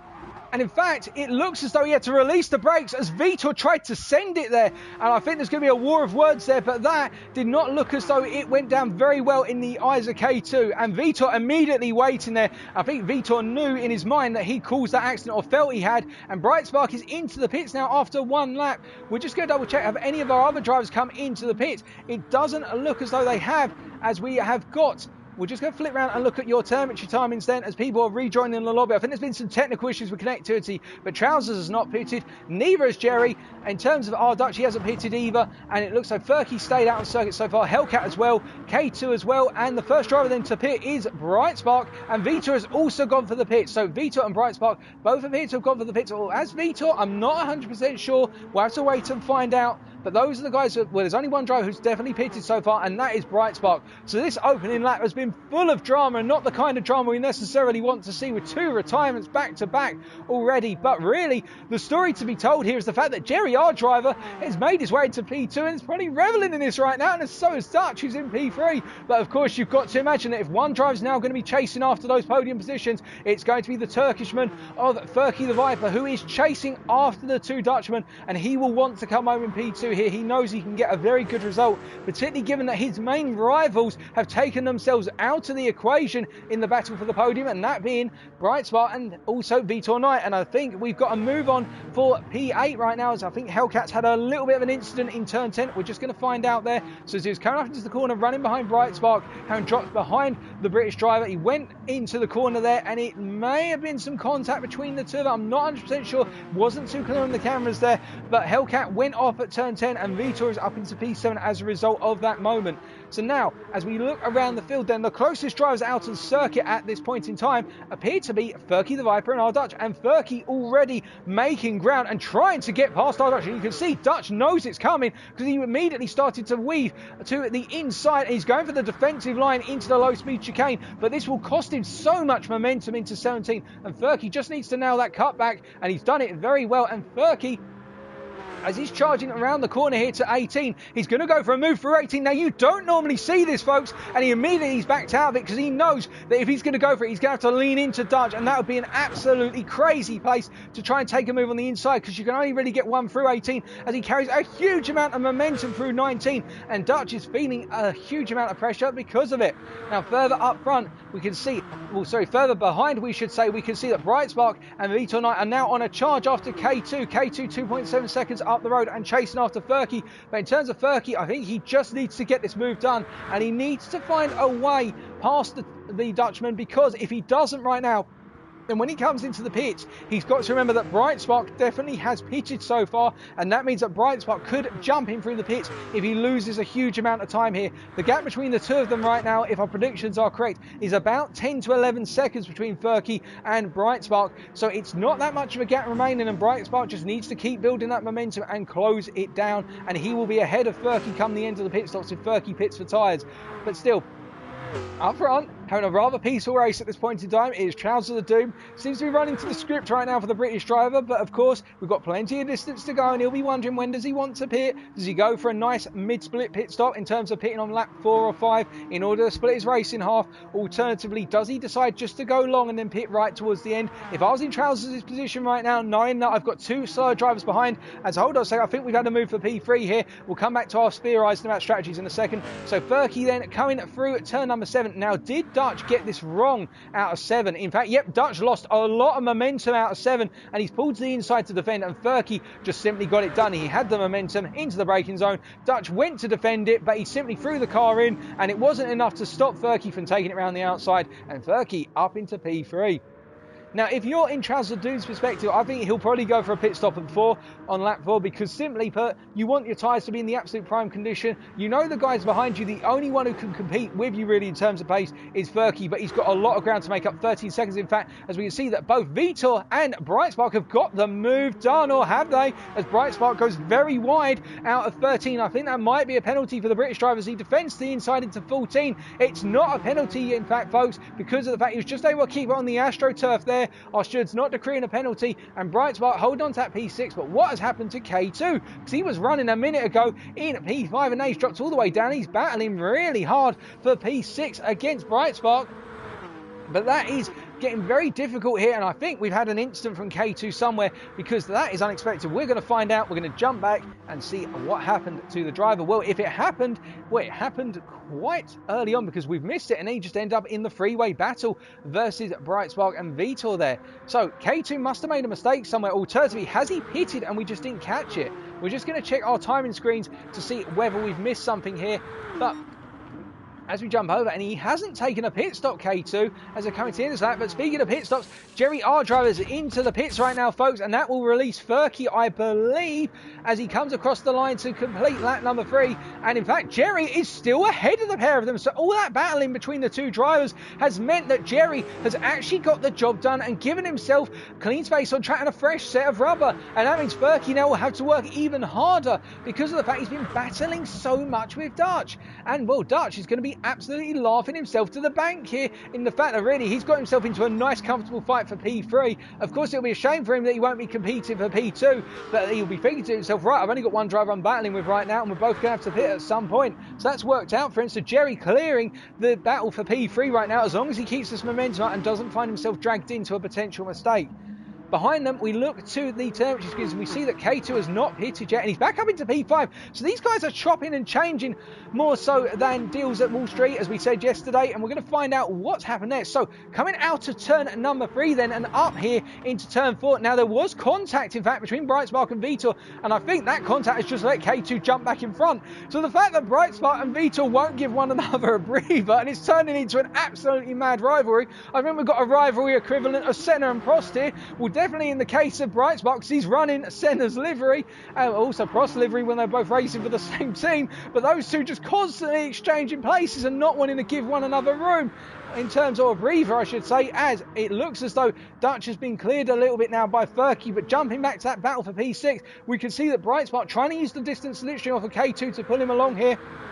And only jumping onto the racing line initially at the very edge of the braking zone for turn 12, but he gets knocked wide by Vitor there, and Vitor backing out of it immediately, and these two I think are going to need to calm it down, because simply put, they're costing each other so many places right now, and they're essentially taking themselves out of contention for a top 5 spot if they carry on like this, and they just need to mentally calm it down and regain, in my opinion. But of course, it's great action. As we can see, Jerry is still being hounded by the two guys behind him, but he does have that pit stop advantage, so I think Jerry will be thinking to himself, he doesn't need to put himself under any huge pressure. He just needs to be smart. As meanwhile, we can see that Vitor has got ahead of Bright Spark now in the drag strip race down to turn number 16 and 17. So Vitor's ahead. I think Bright Spark here may take a different approach and simply say, you know what, if you want the place that much, you can have it for now, and I'll simply roll behind you. As Trousers of Doom comes into the pits from first place, and he'll be comfortably coming back out. Does he put on a fresh set of tyres? We see that he does put on a fresh set of tyres. So Trousers of Doom has got that pit stop done, enabled and out the way, and that means he is well on his way to victory now, so long as he doesn't make any mistakes. As Dutch comes into the pits and Furky continues out on circuit. So Dutch here going for the undercut in the battle for P3, and this will be important for the Dutchman, because he'll be thinking to himself right now, he's got to put in the lap of his life. This outlap is critical as Vitor comes into the pits, and K2 and Bright Spark continue around. Of course, Bright Spark has already pitted. K2 has not pitted from what we're hearing, so that means K2 right now has got to keep hammering it, and this is an opportunity for Bright Spark just to get away from the Portuguese driver who's cost him so much time in battling for P5. And Hellcat running at the rear of the field right now, but still not to be forgotten about, simply running down there in 8th place and hoping to pick up some good points as a result of that. But we jump back up towards the front, and we can see that Jerry, our driver right now, has a comfortable gap of 2.2 seconds over Furky the Viper, and I think it's those fresher tyres which are starting to enable him to pull away from his main rival in the battle for P2, as Furky has got to still take a pit stop, remember, and he's just simply pulling off into the sunset. Dutch, meanwhile, knowing that he's got a 6.3 second, you can see that gap is really coming down already. He's taken half a second out of Furky just through sector 2 alone, and if he continues on this way, then Furky will have to think to himself, right, well, if I want to keep the positional advantage versus Dutch, then I can't take tyres. But if that gap drops below 6 seconds as they come to the end of this lap, then the positional advantage is lost to Furky, regardless of whether he takes tyres or not coming out the pits. So Furky will know that he's got a lot to do to come home in P3 right now, and Dutch just needs to keep hitting these consistent lap times. If he can do this, then he's going to have approximately 2 to 4 seconds over Furky, we suspect, when Furky comes out the pits. Now, Bright Spark, of course, is going to be chasing down those guys, and Vitor, of course, will be on a charge now as well with the fresh set of tyres, and he'll be thinking to himself, right, how hard have I got to push to try and close this up? Because the only driver who's got to pit out of the guys all ahead of them is Furky the Viper, but he's not in a race for P3 as far as we suspect. And K2, further back, of course, 3.5 seconds. K2 having still needing to make that pit stop, and the tyres are absolutely flabbergasted in terms of their wear at the moment, particularly that rear left. But looking around the circuit at the moment, we can see that Furky has dropped back even further from Jerry, our driver, but the gap is not closing up too much at the moment versus Dutch. The gap holding on to 6.3 seconds, so I think here Furky has found himself a little bit of rhythm, and he's just simply trying to get himself in a position whereby, well, you can see in these final 2 sectors, actually that gap has reopened. It's reopened initially now, under braking for 19. It looks as though Dutch is more planted on the brakes there through 19, so that gap is oscillating, and at the end of this lap, actually, Furky hasn't lost that much time. So I think it's going to be close here as Furky is into the pits. Now, this is critical for Furky. Where will he come out? The engineers, of course, will be doing that, and he's not taking tyres. This is important, because that means, as he comes out now, it means he's going to be ahead of Dutch. He's ahead by 3.2 seconds, so we're a little bit inaccurate on our time. In fact, that time screen's been updated. He's come out ahead by about 2 seconds, but Dutch is going to have such a tyre wear advantage by comparison with Furky, and it means Furky now has got to work so hard to manage that car and get it home, because if we look at his telemetry right now, look at the tyres in general, particularly those left-hand tyres, they are starting to hit the cliff, and that means come the final lap, he's going to be on that cliff edge. But Dutch is going to be literally going hell for leather right now, and I think Dutch has actually made a little bit of a mistake because that gap has opened up by a further half a second over the course of the first sector. But really, Dutch has got to go for it now because he's not going to get a reprise unless Furky makes a mistake, and he'll be able to see Furky, and as soon as he can get within that 2.25 second window, he'll start to feel the distant toe of the Mercedes Sauber machinery by comparison with his Porsche, which had that straight line speed, and he's almost in that slipstream zone, just pushing as hard as he possibly can. K2, we've heard, by the way, has taken his pit stop and come back out in P7, so no change there, and Vitor now in that charge after P5 and Brightspark. Brightspark, of course, being a further 5 seconds down the road from Dutch in the battle for P4, and I think Brightspark here will not be closing that up anytime soon unless Dutch and Furky end up in the mother of all fights. And you can see that gap is coming down. It is coming down at a gradual rate here, but now in the rundown into turn 12, I think Dutch is going to be starting to feel a little bit of a straight line speed increase, and in fact he's already ripped 4 tenths just under braking coming into turn 12. He pulled 4 tenths out because he's so much more confident on the tyres and the brakes by comparison with Furky, where that tyre wear is being felt in that high speed chicane, and that's one of the areas where the fresh tyres will give you so much of a reward. And you can see that Dutch is attacking these apexes. His lines are so aggressive right now. He is going full attack mode, and already as a result of that he's got graining on his front left, and that could come in on the final lap, albeit towards the end of the lap, but he's got some graining materialising on that front left tyre as we ride on board with the driver right now, and he is charging after and getting ever closer to the Turkish driver, drifting his way through turn 17 then with the active stability management, locking the car up there to avoid it spinning off into the wall. But really it is all to play for, and it's in his hands now, and the defensive driver of Furky who is going to seal their fate on the bottom step of that podium.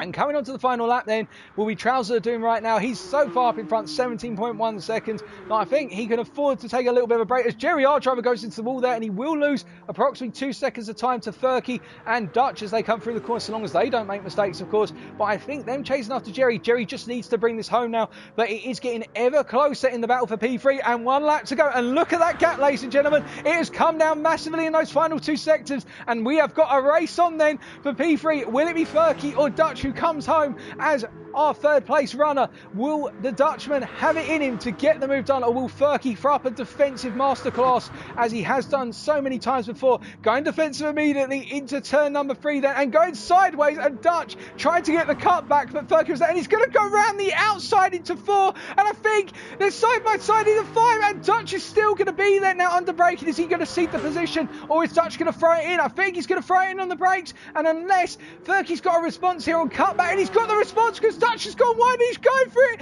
into 7, and they're trading back and forth here. Now who's going to be ahead? There's contact! There is contact between the 2 drivers, and let's tell you what happened there. That was absolutely dramatic. So we're going to jump over to the onboard then. So as they're coming into the corner, you can see that coming through the corner here, I think there may have been just a little bit of contact or something, and it looks as though Furky just simply got it wrong, and Dutch was on the side of him to the rear left panel there, and it definitely wasn't intentional contact or anything like that, folks. I think that will be put down as a racing incident because Dutch found himself in a position where the guy in front of him just became uncontrollable, and there was a tiny bit of an overlap there between the 2 of them, and unfortunately Dutch has lost out because that he's dropped to 2 seconds down. But then again, Furky has still got 2 more sectors to deal with, and remember, Dutch closed up by 1.5 seconds over these final 2 sectors in the previous, so about 1 second on the previous lap. But look, he's already taken half a second out of Furky through 12 and 13, and he's already taken another half of a second, but he's gone very deep on the brakes there into 14. He's just tossing the kitchen sink at the circuit now.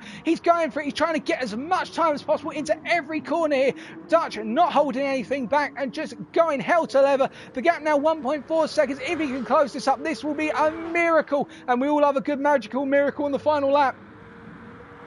As he's coming into 16 then, he's going to try and cut it as much as possible. He's gone deep once again, but we do have to jump away briefly, ladies and gentlemen, as coming across the line to win for the 3rd time tonight is Trouser Doom by a 25-second margin over Jerry, our driver.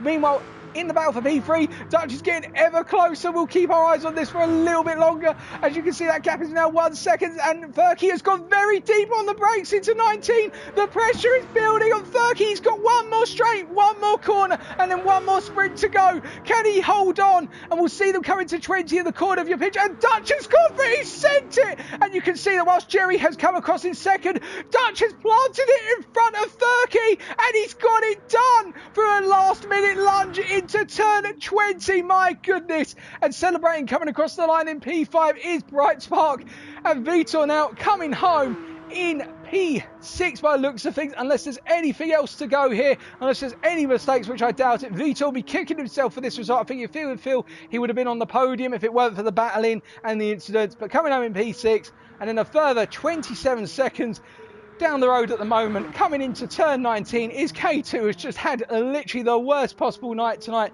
that you could ask of any driver. You've got to feel for K2. The Dutchman just having no luck whatsoever. Even with a brilliant start in race number 3, it's just fallen to tatters, and he'll have to come back incredibly strong in the final round. There he comes across the line in P7, and then the last of our drivers out on circuit running around right now is Hellcat in the Nissan, coming home in P8, the last of our runners. But remembering, we did have 2 retirements on lap number 1 of this one. Goodness me, Hellcat He's not had the best of races, he's had some incidents, but still, he's carried on, he hasn't given up. The team have kept that car running, and it's a good news story as they're coming around to the final corner then. He's going to come into here, braking for the last time of tonight, and his legs are probably absolutely exhausted trying to turn in the understeering machine that is the Nissan. But here he comes across the line then to complete our running participants in P8. So that is race number 3, ladies and gentlemen, and once again, for the final time, your winner, Trousers of Doom.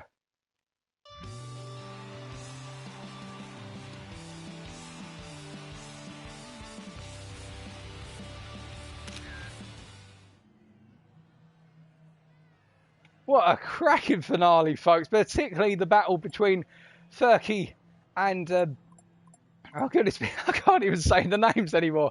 Between Furky and Dutch, that was literally last minute heroics from Dutch, just sending it and catching it on the apex. I didn't expect he was going to be able to catch that car, but that's those fresh tyres for you. And here's those final standings, subject to any steward's inquiries, of course. Trousers of Doom winning by a country mile in the final race of 25 seconds over Jerry, our driver. The fastest lap also going to Trousers with a 2:35.4. I believe the fastest lap we've seen all evening on lap number 6.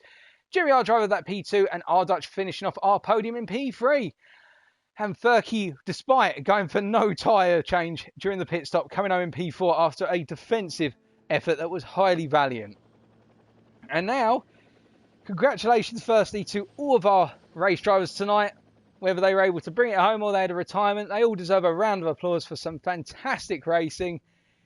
We're going to wrap up the evening with a little bit of King of the Karts.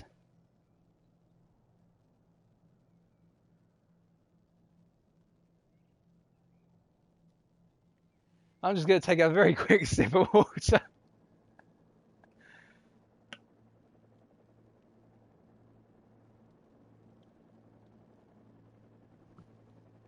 I think, to be honest, ladies and gentlemen, in terms of what we've caught on camera, we may have, of course, missed things off camera.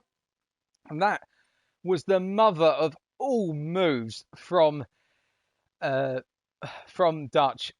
I think that's the move of the season so far.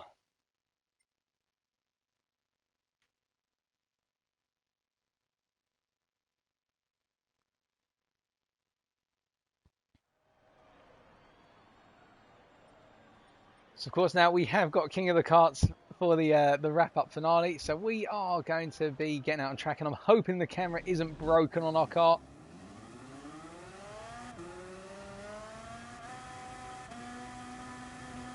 We'll try and find the view. There it is. It's not broken. There's good news. Oh, what a cracking evening. So we've got King of the Karts coming up very shortly. But to those of you who've been tuning in just for the race and not King of the Karts, thank you for tuning in, of course. And I hope you have enjoyed it. I do indeed turn into Cartman. But if you are staying around for the King of the Karts, I'm sure we're going to have some good old shenanigans after picking up a P3 in the EU Division 1 karts and then unfortunately binning it in the EU Division 2 karts. Let's see if we can redeem ourselves, of course, in the EU Division 3 karts tonight after picking up our first ever King of the Karts win in round 1 EU Division 3. And we're doing this on controller tonight rather than on the steering wheel and pedals.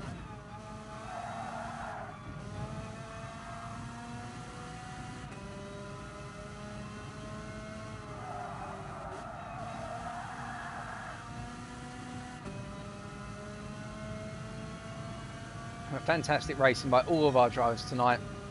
And honestly, I think we're going to have a cracking finale at the circuit next week, which we'll talk a little bit about or introduce right at the end of the show. But I can assure you folks, if you don't know what circuit's coming up in round number 3 next week, we have got a circuit where if you want battling, we're going to have tons of it because of the straights which make up the circuit. It's a track in France as well, so if you do want to take any guesses where we're going to, and also it's a Le Mans based track, what have it been, Group C cars in this season, the Group C Legends of Le Mans. Well, you can probably take a guess what we'll be featuring. And now we get underway. To explain the switch to controller for you, Lord Hush, simply put, I do all of the replay cameras now on controller and keyboard, so I don't turn on my steering wheel and pedals. So I've only got the controller available right now, although I could quickly flick on the steering wheel and pedals if I so desired so, but then I'd have to turn off the PlayStation, which I'd rather not do. And Moon, that is an incorrect guess of Bathurst, but I know you're being a very cheeky person there. Alrighty, so we're starting right at the back for the King of the Karts then. 11 drivers, let's see what we can do. We won't need traction control here, of course, because the karts are very strong on launch.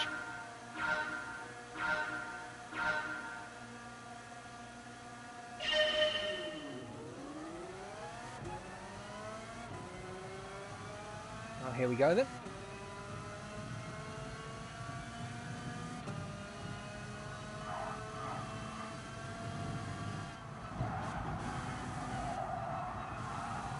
Taking a bit of a wide line there just to avoid any carnage, and we dodged all of that. We made it through the carnage.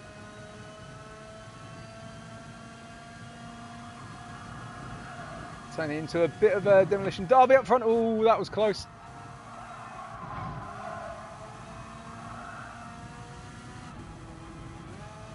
Get off the grass if you can, kart. Come on. McCall following us off, but we kept it on the brakes, whereas he didn't.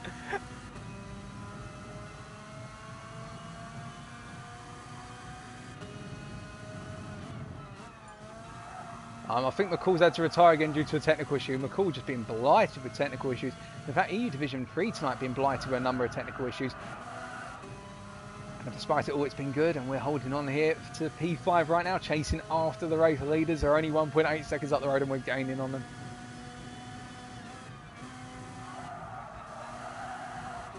You have to power slide the kart through the corners effectively on the controller, and you can do it on the steering wheel, but of course it's a bit harder on the steering wheel because you do get that counter steer off of the steering wheel and pedals. Whoa, whoa, whoa, whoa! I think I broke a bit too early there, a bit too sensitive on the brakes. MDC battling. No, MDC, don't do it, don't do it! And Thurkey going for the move on the inside. He's going to go for that move, and he's got it initially, but we've got a drag race now, a five-way drag race. We're all charging down into turn 12 then. And you can see everybody's crowding. Oh, there was a bit of contact behind, and we've got the lead right now. But you can imagine they're all going to close up here, as I'm probably going to brake too early by comparison with what they're expecting. But they're all fighting with one another.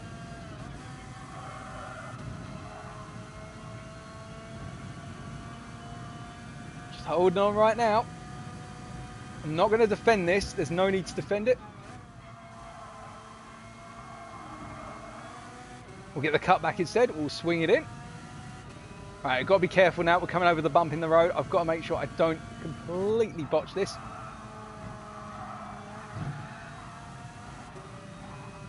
Careful, Thurkey. Thurkey almost lost it there. I think we just need to break away now. We need to avoid fighting one another, and we just need to break away from the guys behind. Yeah, we're going to work together here, Thurkey and I. Oh, they're all charging in. Oh, it's a load of little triangles on the radar. And they're all off into the wall, every single one of them. So it's going to be a race between Thurkey and myself at the end. Although Dutch is still in this. Dutch is still in this. And Thurkey's got it horrifically. Oh, Thurkey, no.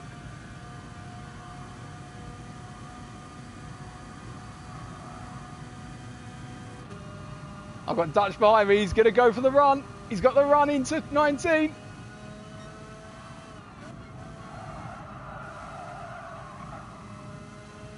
That's going to be important placement here. This is all going to be about placement.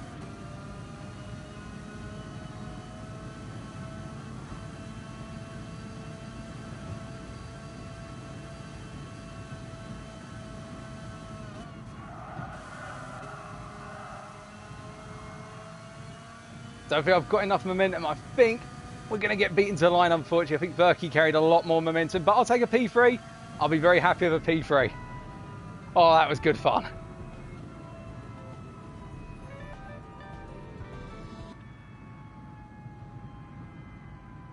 I'm sure that's K2. I thought that was Dutch on my inside.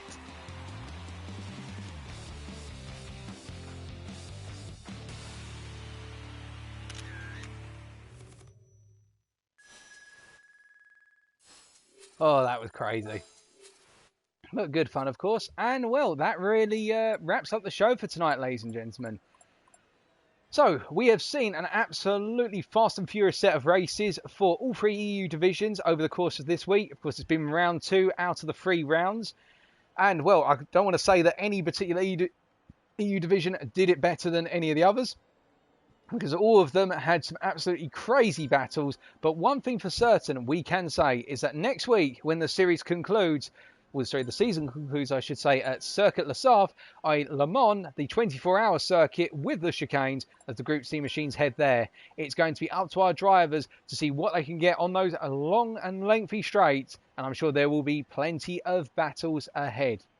But until then, all of our drivers are going to take a rest now and get ready for next week, as will I.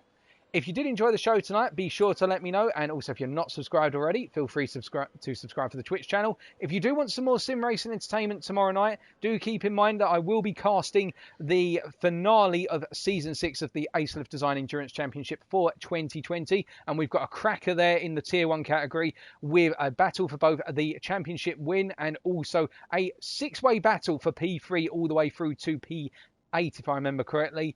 But until tomorrow, it'll be goodbye from me, or if you're tuning in for only GTSRL, it'll be goodbye from me until next week. And remember, until next time, stay well, stay safe, and stay smiling. But most importantly, remember to stay on track.